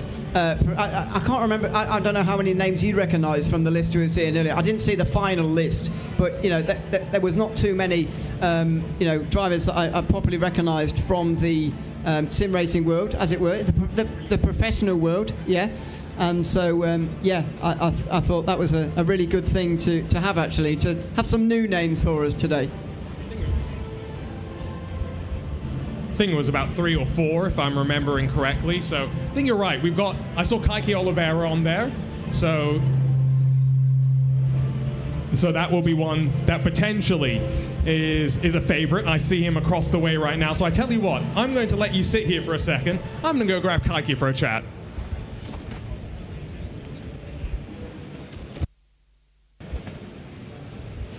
We'll get Kaiki Oliveira in underneath the rope. You'll come and stand with me in full view of the camera, Kaika. Good to see you again. We're talking Rennsport. We're talking console launch, 13th of November, 27 days away. I asked Will Chadwick this question. I'll ask you as well. How many kilometers, how many miles have you driven in Rennsport so far? I think you're asking the best person because I have like 200K plus. It's too much, I would say.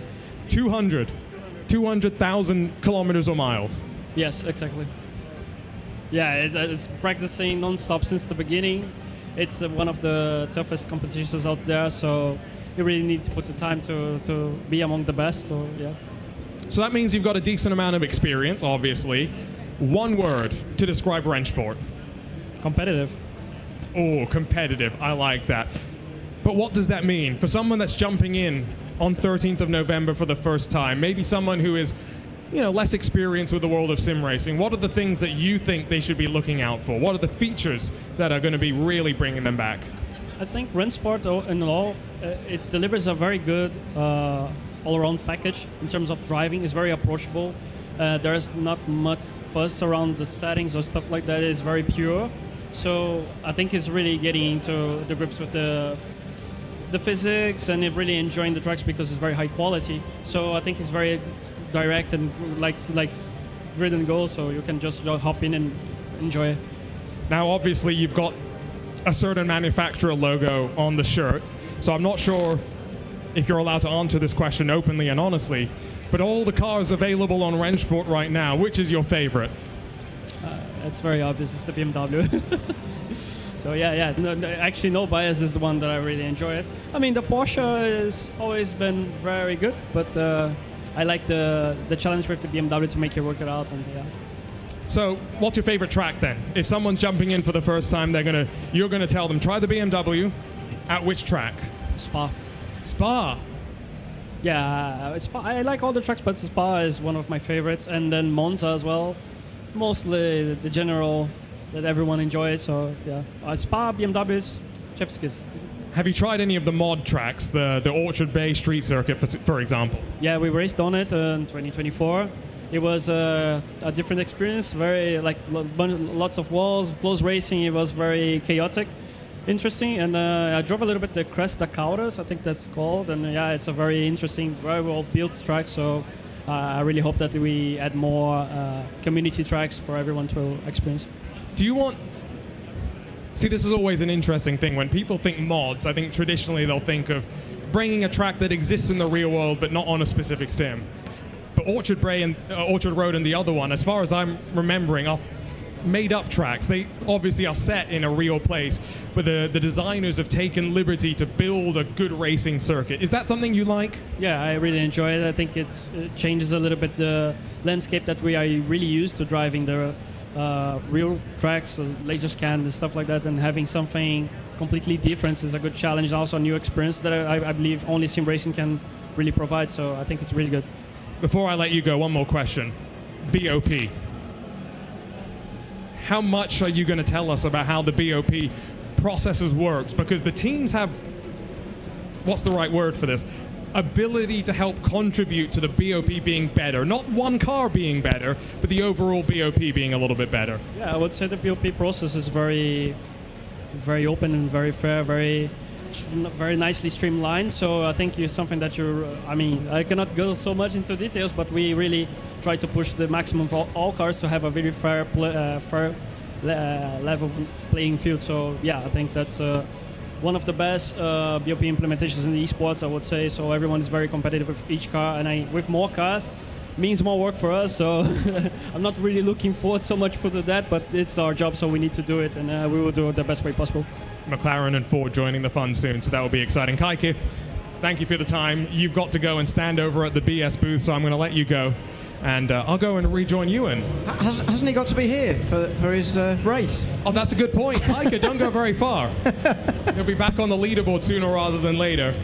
Well, we are getting closer and closer to the start of our tournament portion of this day. 2 semi-finals, 1 final. Yes, so far we've had 18 drivers qualify. 9 of each will be put into 2 semi-finals on the rigs here. We'll get it sorted and set up very soon. Top 4 from each will go through into a final. So obviously 8, and then going to be joined by 1 Creator Cup driver, although that Creator Cup driver said they might not be available. So hopefully Jann Mardenborough will also be there with them, or one of the others, I suppose. It's a busy time. I tell you what, I see someone else you can grab a chat with. So I'll leave you with Team Boss for BS Competition, Florian Hasper, and I'll slide aside. Thanks very much. We're haggling you for an interview, if you don't mind, on the stream. Thanks very much for joining us. I wanted to chat a little bit about Rennsport, obviously, and BS Competition's involvement. You've been there since the very start with the competition. How has it come on? How has it been the last few years? The way that Rennsport's improved, the way that the state that we're in now.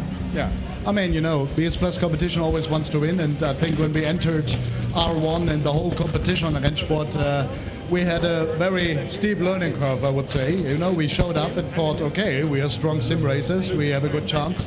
And then we got really slapped, I would say, at the first EWC.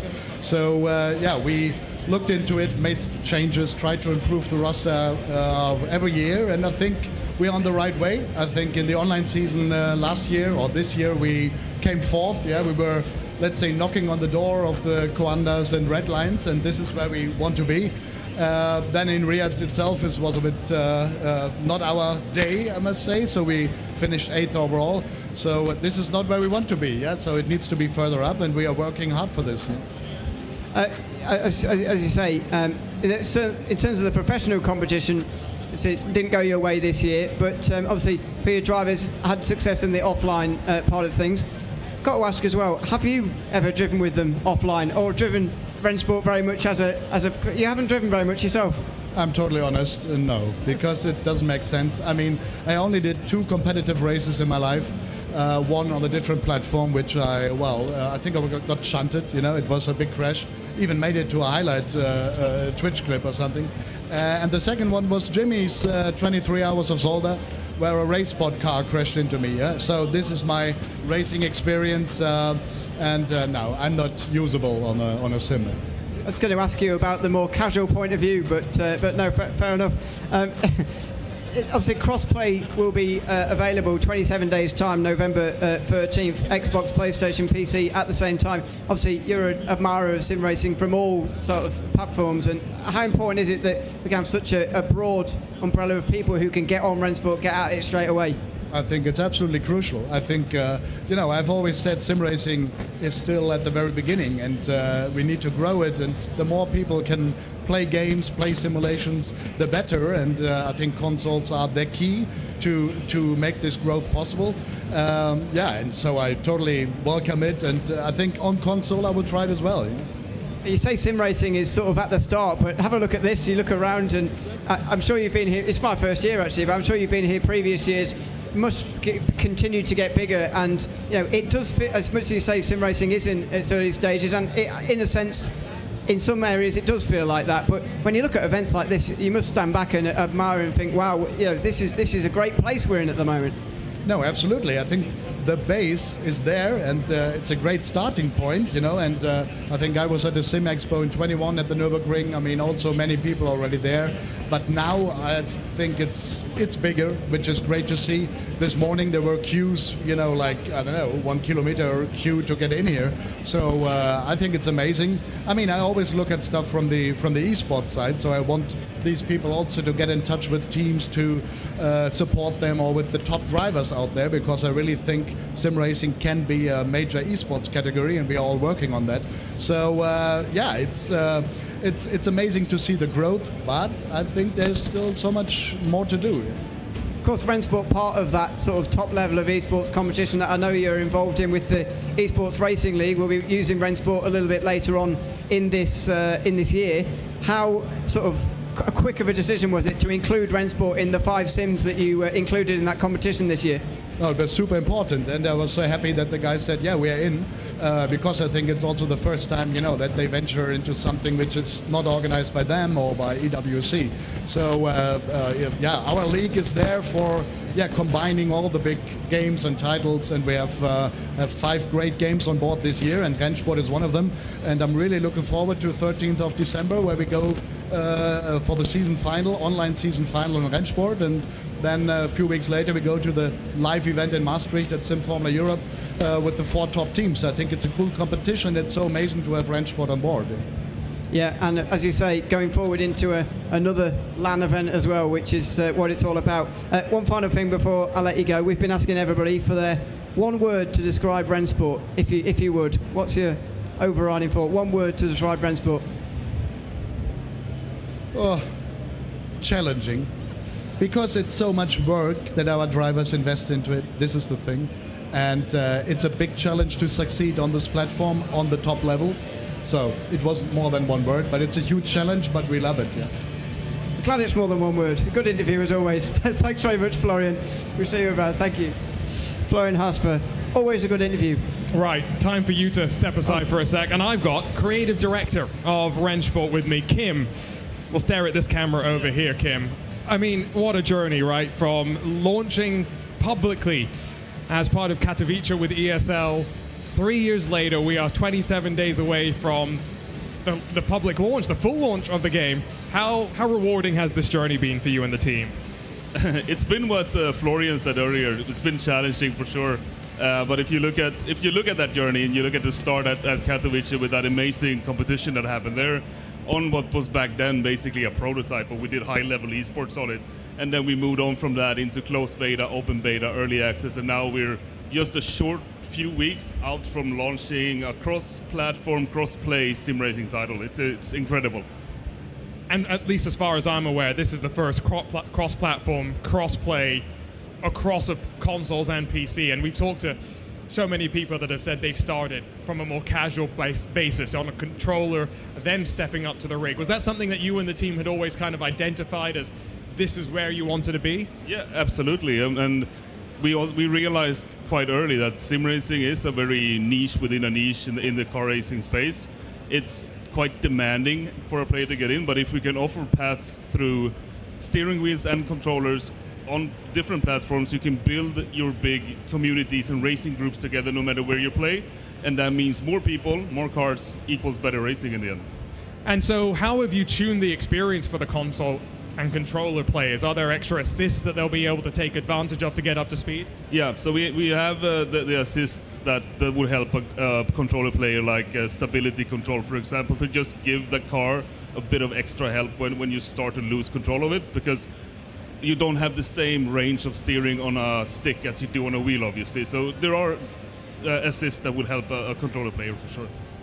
What was the biggest challenge? He talked about the process being challenging, but I'm an enthusiast of games, and so oftentimes you'll read interviews where someone says, well, building a game for the PC is the hardest because you've got so many different variations to account for in hardware and everything. But then you've got to bring that experience to console and make it as polished as possible. So what was harder behind the scenes for you and the team? So it's a double-edged sword. On PC, you need to account for that people do have a wide variety of hardware. We made a decision quite early that we expect people to have decent hardware to be able to run the game properly. So it's sort of tuned to the high end. So moving that to consoles meant that we had to look at everything that we built so far. So we had to look at every car model, for example. Is it running too many polygons for the consoles to handle? And then we had to do optimization passes on basically everything.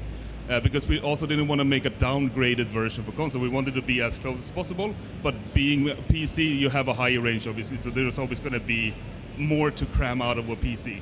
But so we did a full optimization pass. We looked at every single car, every track, and we optimized it down in a way now so we have stable 60 FPS on the consoles, for example, running this same exact physics as the PC. That was going to be my next question. So same exact physics engine. That's part of what makes this cross-play even possible in the first place. There's so much to talk about. Well, I'll leave you with just one question, the one that we asked Florian. One word to describe Rennsport from you. So if Florian said challenging, I am not allowed to say that, so I'm going to say inspiring. I like that, inspiring. Hopefully inspiring the future of our motorsports. Kim, thank you for the time. I know you're running around like crazy, so I'll let you get back to it. Yeah, thanks. So Kim here with his team, Lino, Linus, Robert, and Nicole. Got to give them all their kudos for all the work that they are doing to make this event possible. And not just this event, the platform itself. And I loved what he just said there, because as a software developer by day, I like to nerd out about this stuff. Same exact physics engine running across of the PC, Xbox, and PlayStation version, which means on the 13th of November, you download Rennsport. It doesn't matter where you do, what platform it is. Maybe you'll see visually things are a little bit different, but they will all drive the same. Yeah, and while we're sort of nerding out about new DLCs and new cars that we're showcasing this weekend, I think the excitement actually from people this weekend, more than anything, from everybody I've talked to, has been about crossplay, because pretty much everybody starts on console. I certainly did. I'm sure many people, we've already spoken to many people who can relate to that. So it's so important that console players and PC players have that access right from the very beginning, and that's I think what people are most excited about, and they absolutely have a right to be. It is a big thing to have right from the off, and I'd say the arguments about who's actually better will hopefully, well, they won't go away, will they? But they might be solved a little bit quicker. Let's hope so. I did start on a PC, to be fair, but I started playing with keyboards, like literally. Oh, wow. My controller was my laptop keyboard, and I remember playing an old game. I won't say what it was. How old? It's not that old now that I think about it, because it would have been 2009, 2010. That's right around when I got serious into racing games. Wow. I did as well, but you're older than me. I was playing racing games in 2009 as well, but to be fair, I was playing racing games before. Okay, right, okay. But that was when I seriously fell in love. Seriously, right, yeah. Right around the same time I watched Truth in 24. What's that? Oh, yeah. So I was saying, the great documentary. If you've not watched it, you love endurance racing. What are you doing? But it's what am I doing? What are you doing? It's narrated by Jason Statham, which, funnily enough, is what got me interested in it. What? Oh, right. Jason Statham was the voice talking you through everything. I see. But it introduces you to the Audi team at the height of their dominance with would have been the R10, I think, back then. It wasn't the R8, because they introduced the closed cockpit. No, it was the R8 just before the R10, and then the second Truth in 24 was about the R15 with the closed cockpit. But anyway, great documentary. Go and watch it.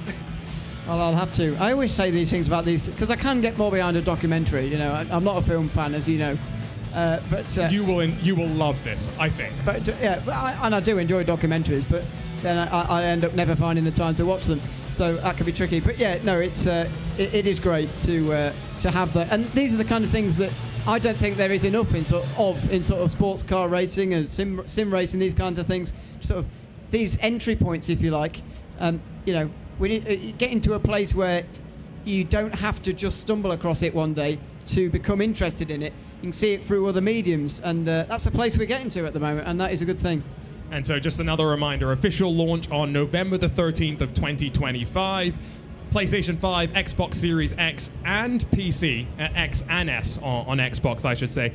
Pre-orders open for consoles now, so head on to Rennsport.gg to learn more.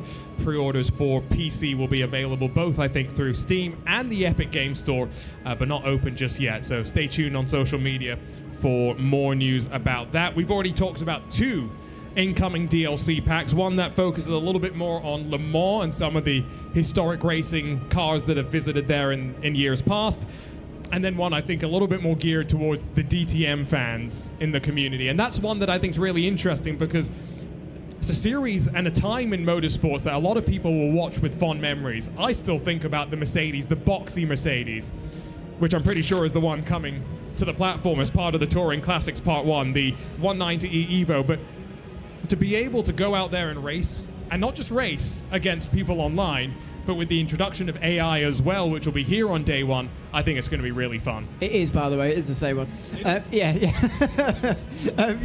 No, I absolutely agree. As I said, I always talk about this in sort of sim racing titles that, I don't think there is enough of these sort of classic machines, as it were. I know it's harder to do, because they're not, they're not harder to scan. Yeah, they're harder to scan, harder to work with, for so many reasons. But I think adds so much to a title. I really do, and I'm really pleased that Rennsport is, because surely this is only the start.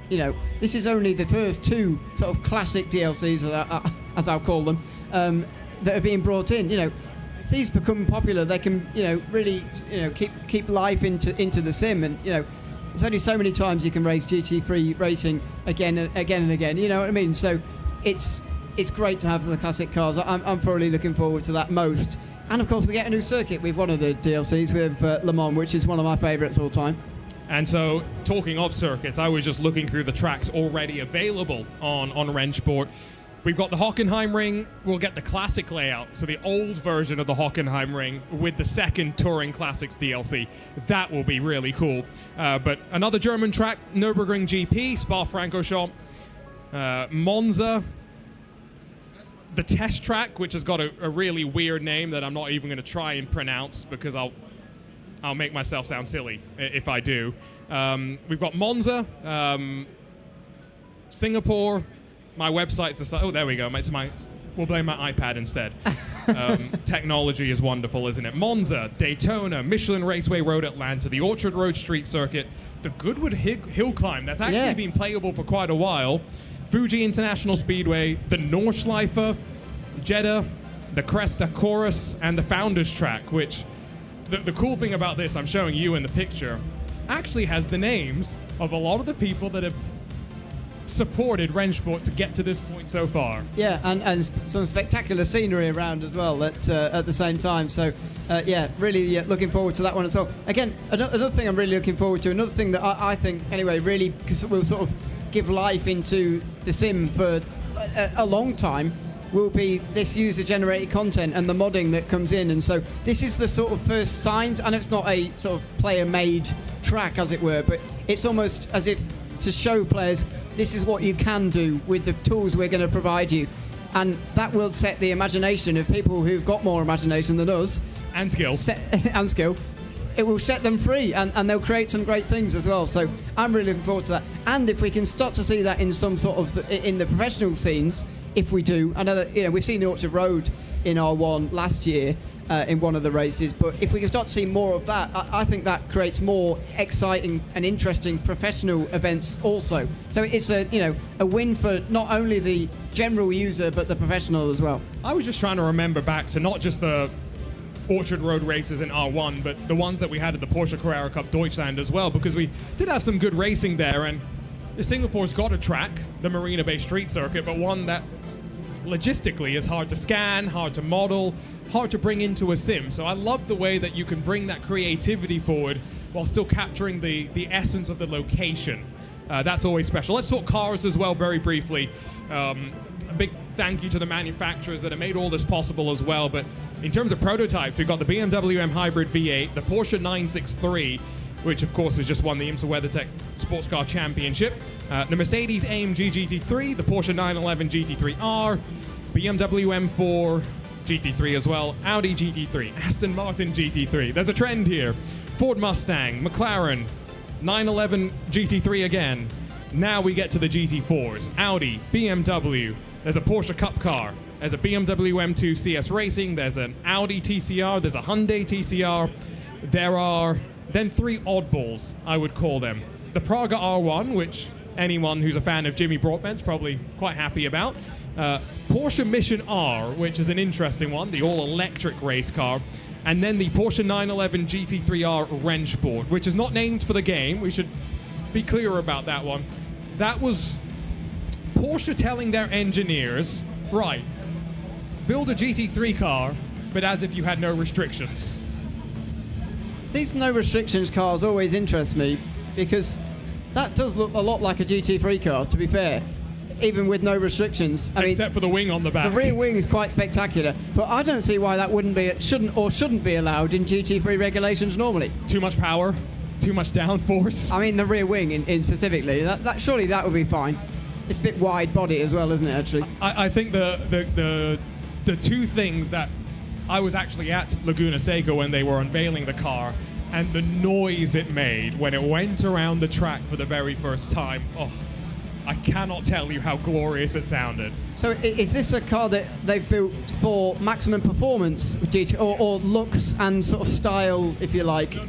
It's performance. I think they only made like 75 of them as well. Well, I'm not shocked, to be honest. Yeah, it does look pretty spectacular. What engine did they put in it? Can you remember? I'll Google it. We'll Google it in a second because I'm still waiting for a car to surpass the RSR from Porsche. Never going to happen. Never. Well, that's why I said I'm still waiting. Well, it was at Rennsport Reunion where they unveiled the GT3R Rennsport. Say that one 5 times fast. They had every generation of the RSR, including the IMSA spec from like 2015 before GTLM became an actual thing.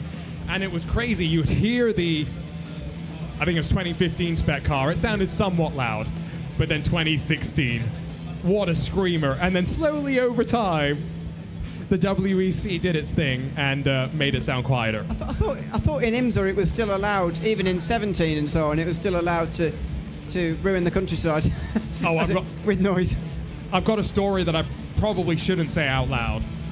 Yeah, that might get me in trouble. Let's steer away from that one. You can't just start and not... No, I know, it's bad form, but you know what would be worse? Carrying on. Yeah, unfortunately. Me getting in trouble on this one. But basically... He's going to do it anyway. I'll say a little bit of it and I'll get myself in some trouble. The Aston Martin Valkyrie. If you want to listen to it unrestricted, unregulated, don't go to a WEC race. You've got to go over to IMSA. I was told that... Don't say the story because I think I've told you the story. No, I was just going to talk about the muffling of cars in WEC, that it doesn't actually take away from the volume, but what I mean is, how do I explain? The sound is the same, if you see what I mean, but it's not as loud. Okay. I've not been, so I'm just going off what I've heard. No, I understand what you're saying. It's the noise gets dampened without getting impacted, basically. Yes. Yeah. Yes. Yeah. Interesting. To answer your question, GT3R Rennsport, a 4.2-liter 6-cylinder boxer engine, up to 9,400 RPM, about 600 horsepower. It's enough. About 20 kilometers an hour faster in a straight line, even with more downforce. That's not bad. 77 cars, apparently. Just 2 off there. I mean, if Porsche's got 2 hanging around that they need to give to me. Clearly they have, yeah. Somebody's got them. I bet they're expensive, aren't they, if they're so rare. Goodness me. Yeah, let's not go anywhere near that. Let's also not go Scary. anywhere near the price of a Ford Mustang GTD. GTD, oh yeah. The road car, which is totally not confusing at all because it's got the same name as the race car. That's not ideal, is it? No. When you're going into the showroom, you could have a nasty surprise there when it turns up your car's not road legal when you bought it for your trip to the shops. For those of you that do pre-order the standard edition of Rennsport before 13th of November, you will get the Ford Mustang GT3, an exclusive livery, and 72 hours early access. So you won't get it on the 13th of November. You'll get it on the 10th of November. Depends what hour on the 13th it is. And when they release it as well, yes. So that will 3 days earlier. That will vary depending on what platform you buy on, PC versus Xbox or PlayStation. So make sure you look at social media. They will get you updated on that. If you pre-order the Deluxe Edition, not only do you get the Ford Mustang GT3, that exclusive livery, and the 72-hour early unlock, but in addition, and this is not just for those that pre-order, this is for anyone who buys it after the release as well, you'll get the 911 GT3R Rennsport, the Nürburgring Nordschleife, and both of the DLCs that we have talked about as part of the content. So you get the base package, an extra car, an extra track, and then 2 DLCs as well. Yeah, all included straight off the bat. So that's pretty good, isn't it? And as I say, get to go 3 days early as well. So very good offering from Rennsport to get you started. And of course, there'll be so much coming in the future as well. I mean, we've been on this journey now for a few years as far as Rennsport is concerned, and it's only continuing. So there'll only be more to come in the future. We, by the way, I think are getting ready for a little special feature here at the Rennsport booth. If you're listening in, it is Steve Brown, Mr. SuperGT, one-on-one versus Jann Mardenborough. Now, this is something that we're not going to show you too much of. We're going to make you go to social media to see the results of how this ended. But I love a good one-on-one. It makes me go back to the Call of Duty days. One-on-one Russ. That's what you do. It is a little bit more difficult in sim racing, isn't it, to have those? But if you get 2 evenly matched drivers out there who are very good, then it can be very entertaining as well. So I'm sure that will be. They're just setting up early on. Steve was asking me earlier when we're going to stop talking so they can concentrate and intro the video properly. I said we're not, but yeah, he is. He's getting ready. I think they're just getting themselves set up, aren't they, to get going there. And again, a big shout out to the team at Rennsport, also the team at Nacon that are here filming a whole bunch of stuff as we get closer and closer to the launch of a game 3 years in development. And what an odd journey that must have been, right? Kim described the first ESL R1 tournament as being run on a prototype, but how far it's come in the 3 years since. Yeah, absolutely. You'd expect so, but you know, it's still the work has to go in to achieving that, and so yeah, that's been great to sort of experience and sort of watch as we do from slightly the outside. Obviously, a little bit more access on occasion, a little bit on the inside sometimes, but you know, mostly I'd say we're sort of just on the outside looking in, and it's been great to see that across the years as well. So as I say, so much confidence that this can only continue to go from strength to strength as well over the course of the next few years and the future. Well, I think we're going to step aside for a couple of moments here. We'll be back from SimRacing Expo at the Rennsport booth as we near the start of our public competition. But first, it's time for us to go watch Steve Brown versus Jann Mardenborough. See you in a bit.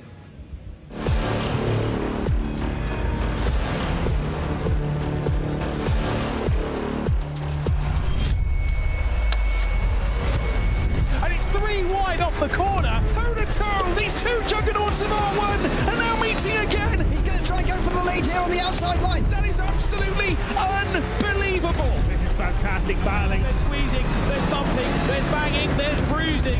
Next stop for them, Riyadh. Next stop, the Esports World Cup.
We're at the Nationales Automuseum, the Law Collection, and I am joined by Marco, our CEO and co-founder, and also Morris, the same CEO and co-founder. So Marco, we just came back from EWC. It was an awesome event. Maybe you have a few words to say about this, as it's your little project, I'd say. Yeah, so obviously EWC is a big thing for us. With Rennsport, we are participating there the second time in a row. Before it was Gamers 8, but since it is EWC, it's already the second time. This time we had the big honor to be the first title to finish, so that means opening also the club championship, which is a fantastic story for us as well, and gives a lot of value to the players and to the participating team especially. The whole championship we designed around the teams, because this is the fit and the sport which is very attractive, and I guess we designed a format which demonstrated that. So very pleased how it went this year. Absolutely fantastic. We had many emotions. It was amazing on site as well. But we didn't go there alone, Morris. We also brought some new partners that we had. Yeah, this year we came with a new partner for all the SimRig environment. It's Playseat. A really impressive new rig they released or shown there first, and also with Moser, a company which is quite familiar in the sim racing environment and is growing a lot at the moment. It's just really cool having these both partners for sporting now, also well integrated into the whole ecosystem of Rennsport. So I think it worked perfect. And also let me say, the stage we saw there on EWC this year was amazing. So we learned a lot of things over the last years, and we all brought it all together. So what we saw this year is for sure the best on-site sporting we ever made, I would say. And you talked about the big esports stuff, but we're also planning on doing some smaller esport things currently. Yeah, so as you all know, we started our journey with a pure commitment to sport, and we built it a bit in a different way. We built it top down. We started with R1 as the top tier, but now with the release coming closer and also being available on console, we definitely will enlarge our sporting system there with R2 and R3. I will not spoil too many details about this, but we are definitely on it to back the top racing league with R1 with the lower tiers, and yeah, hopefully you will receive that well, what we are designing there. It's interesting. We also talked a bit about potentially new offline events. Yeah, as we saw in the past, offline events are always the big thing for the team and also for the community. And for sure, we are planning to integrate this in all the R2, R3 ideas we have, really to build this sporting pyramid, as we said in the beginning. So this is now really coming to life with the release of the game. Marco said it, on console, so cross-play, so we can involve a lot of people into the whole sporting system, and this really is the starting point for all the R2, R3 and other sporting activities, and it will include offline events as well. So what were your highlights for the EWC? There was a lot of great stuff, but were there some moments that that stood out to you? Highlights are always linked to big emotions, I would say, and if you see Team Redline winning the team championship and with all the emotions involved, it's absolutely fantastic. This is, sorry for stealing that, Morris, this is with the goose bubbles. Definitely. No, that's fantastic to see, definitely, yes. And this also is for me very nice to see that the format paid off exactly in that team format. And let me mention one more thing. If we want to name an outstanding driver within EWC, it's definitely Darren McCormack for me. What he performed, honestly, it's absolutely amazing. So very great experience what we created there for the teams, but also for individual drivers. Let me add one thing. So what I saw this year on EWC was just outstanding, and how the teams really understood to work as a team. This was completely new for me in racing or esport, and it worked so good. And I think we established a format which is really new and great for the future. And I also have to say again, it always is such important for us to take all these experiences and knowledges from stage and all these high-end drivers really to make the game better. So all the feedback we get at these kind of events and all the data we can collect helps us so much really to make the game better. And this still works so close before the release. So we have several things took away from EWC, and yeah, it was really good.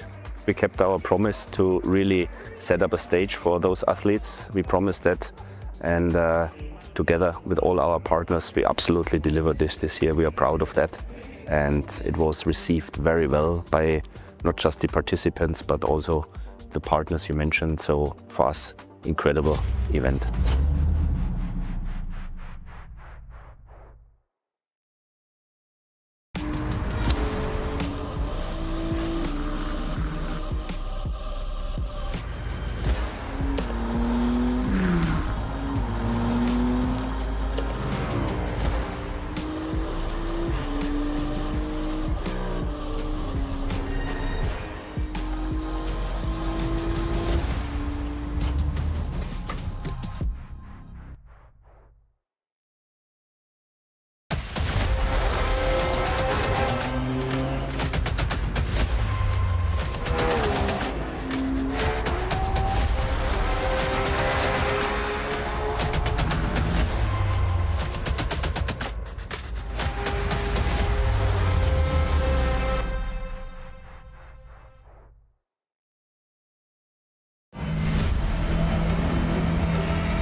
We are at the Nationales Automuseum, the Law Collection, and I am joined by Marco, our CEO and co-founder, and also Morris, the same CEO and co-founder. So Marco, we just came back from EWC.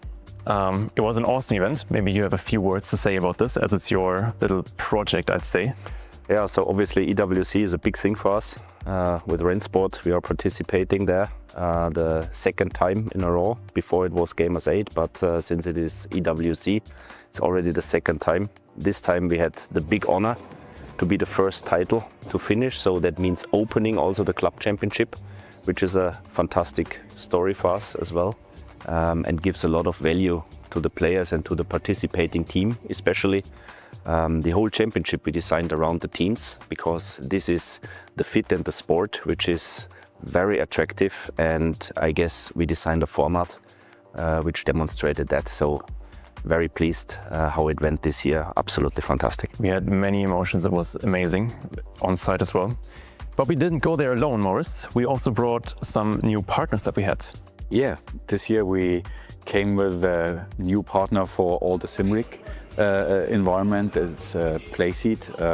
A really impressive new rig they released or shown there first, and also with Moza, a company which is quite familiar in the sim racing environment and is growing a lot at the moment. It's just really cool having these both partners for sporting now, also well integrated into the whole ecosystem of Rennsport.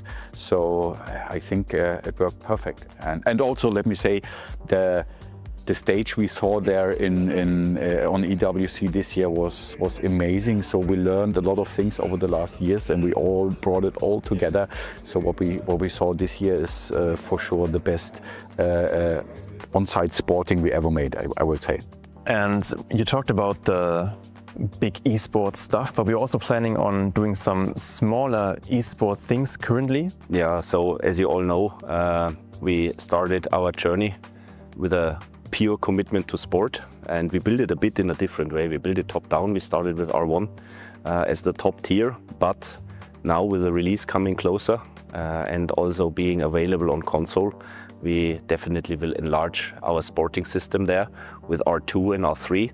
I will not spoil too many details about this, but we are definitely on it to back the top racing league with R1 with the lower tiers, and yeah, hopefully you will receive that well, what we are designing there. It's interesting. We also talked a bit about potentially new offline events. Yeah, as we saw in the past, offline events are always the big thing for the team and also for the community.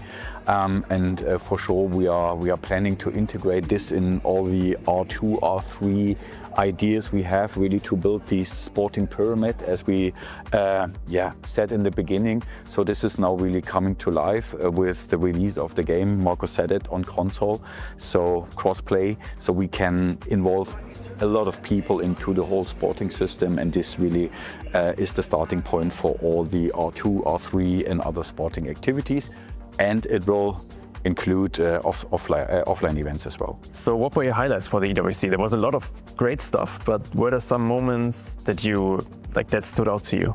Highlights are always linked to big emotions, I would say, and if you see Team Redline winning the team championship and with all the emotions involved, it's absolutely fantastic. This is, sorry for stealing that, Morris, this is with the goose bubbles. Definitely. So that's fantastic to see, definitely, yes. And this also is for me very nice to see that the format paid off exactly in that team format. And let me mention one more thing. If we want to name an outstanding driver within EWC, it's definitely Darren McCormack for me.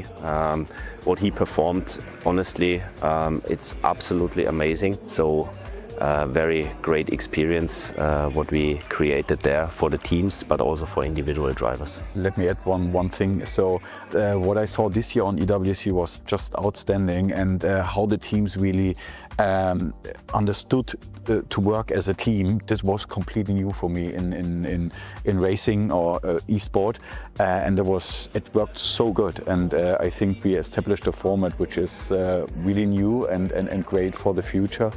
And I also have to say again, it always is such important for us to take all these experiences and knowledges from stage and all these high-end drivers really to make the game better. So all the feedback we get at these kind of events and all the data we can collect helps us so much really to make the game better. And this still works so close before the release. So we have several things took away from EWC, and was really good. We kept our promise to really set up a stage for those athletes. We promised that, and together with all our partners, we absolutely delivered this year. We are proud of that, and it was received very well by not just the participants, but also the partners you mentioned. So for us, incredible event.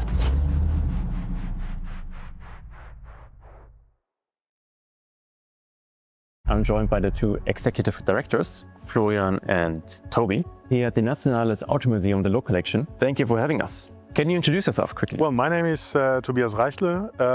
I'm sharing duties with Florian here, and I'm curating the collection. So I'm responsible for the cars here in the collection, and I'm doing that for over 6 years right now.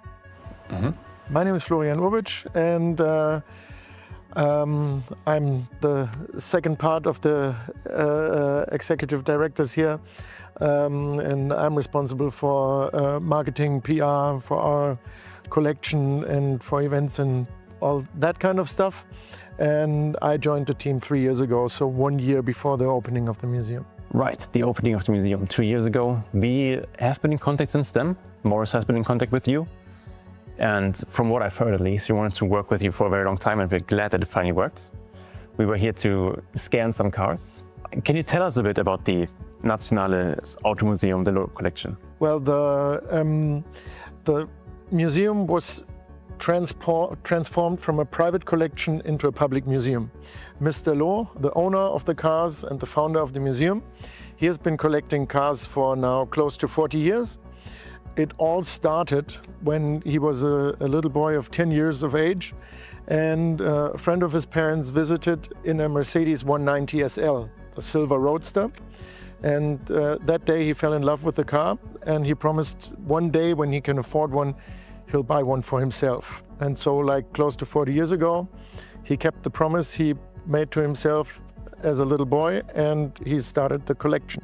Did he start it with that car, or did he have a different car at first? So he bought, so one of his first cars was a 190 SL, and then he started to collecting other Mercedes and Porsche and stuff like that, and then expand into different sections of cars. So like pre-war cars, racing cars, Formula One cars. So that started the new collection of him like 20, 25 years ago. Okay, that's cool. So now you're working with Rennsport and stuff. How is the collaboration with Rennsport?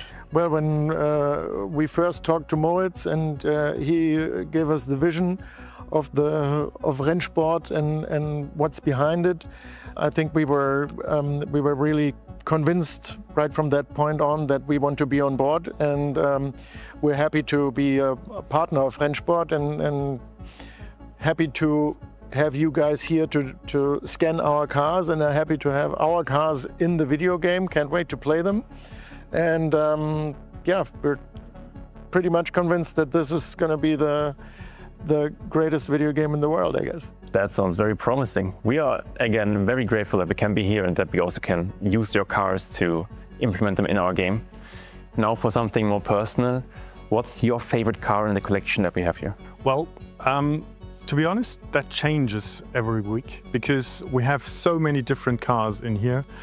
So we're displaying around 150 cars in total. For me personally, at the moment, it's a Bugatti Type 59, which is in our current special exhibition, which is dedicated to 75 years of Formula One and Grand Prix racing. So this is my pre-war favorite car at the moment. Nice. And what about you? Well, as Tobias said, it's really difficult to pick one, and but the car I'm picking most of the time recently, the first Ferrari 250. That's a Ferrari 250S, so the grandfather of the Ferrari 250 GTO that everybody knows, and it's a one-off, and it's got a great history that you could write books about or make films about. And it won the 1952 Mille Miglia. To beat the Mercedes Works team is a great achievement, and so you really have to admit that what the car achieved and what it did for Ferrari's history is so amazing, and so that would be my favorite. Nice. Then another question to this whole collection that you have here. What is the rarest car that you have here? Where to start, where to stop? I would start with the Maybach Accelero, which is a one-off car, so this is quite rare. So this was a cooperation between Maybach and the tire makers Fulda. So this was a tire for fast, heavy cars. So they drove in Nado with that car, which is a one-off V12 bi-turbo, 351 and 45 kilometers per hour with Klaus Ludwig. So they did a record with this car in 2005. So we have the car over here, but Florian will mention at least another car, I think. Well, to look at it from a different angle, the Maybach Accelero is a rare car, but it's very well known because it was used for promotion back then. And then we have other rare cars that like 95% or even more of the people that come here have never seen it or never even heard about it. Like, for example, the Bucciali from the early 1930s. And it blows people away because of its looks. But the Bucciali brothers never intended to become car makers. They built their cars to promote their invention. So they only built 6 cars and only 2 of those still exist. And the only one that can be publicly seen is the one here in the Nationales Automuseum. So there are different angles to look at it. Yeah. And there's many other cars around here, like the Alfa B Motore, which was like an invention of Enzo Ferrari to beat the Germans, the Silver Arrows in the 1930s. We can tell like an hour about our special cars in here.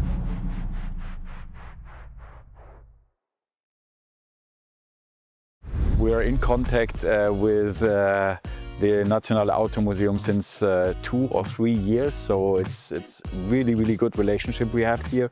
And then they gave us the chance really to scan all the cars we would like to have in Rennsport over the next quarters. I think, Alex, we start with the touring car area. Yeah, I mean, you see one car here, but if you look closely and pay attention, there's like little flick switches that like individual to drivers.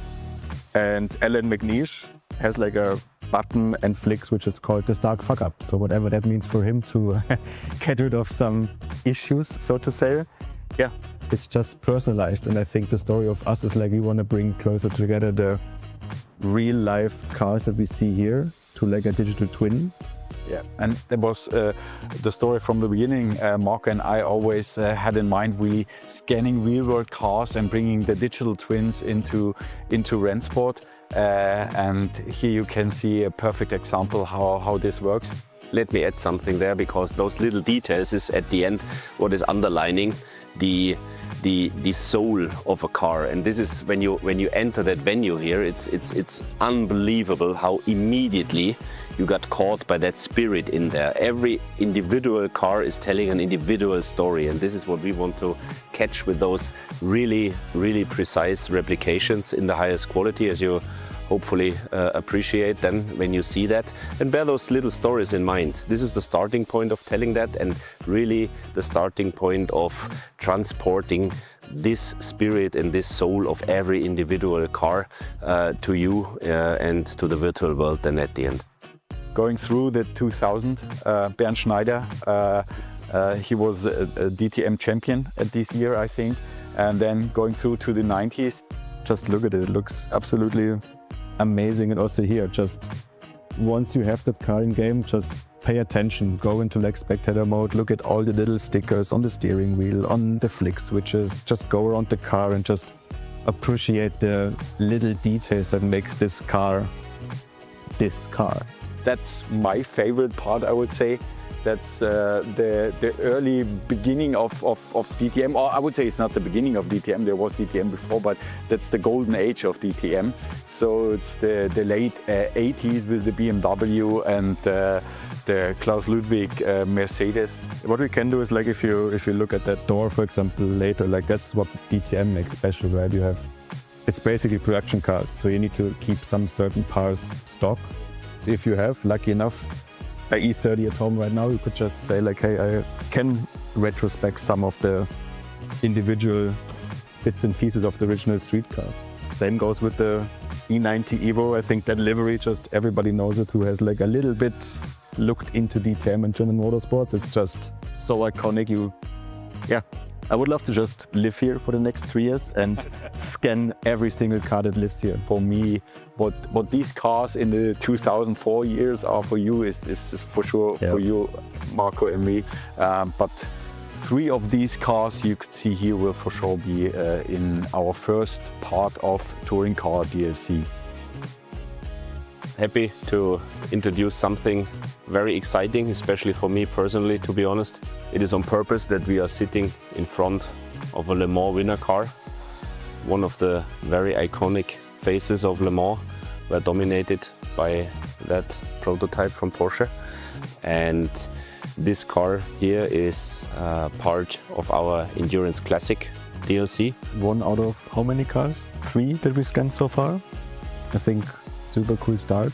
Other ones maybe stay a little bit of a secret so far, but yeah, I'm gonna probably be back quite soon scanning the next batch of cars. So maybe you guys, if you saw something in B-roll that you would like to see in Rennsport, let us know. We're happy to listen to you guys and just bring whatever you want if it makes sense. Yeah, I don't know what it is with you, Morris, but I get goosebumps sitting in front of that car. Definitely, that's my standard answer on that.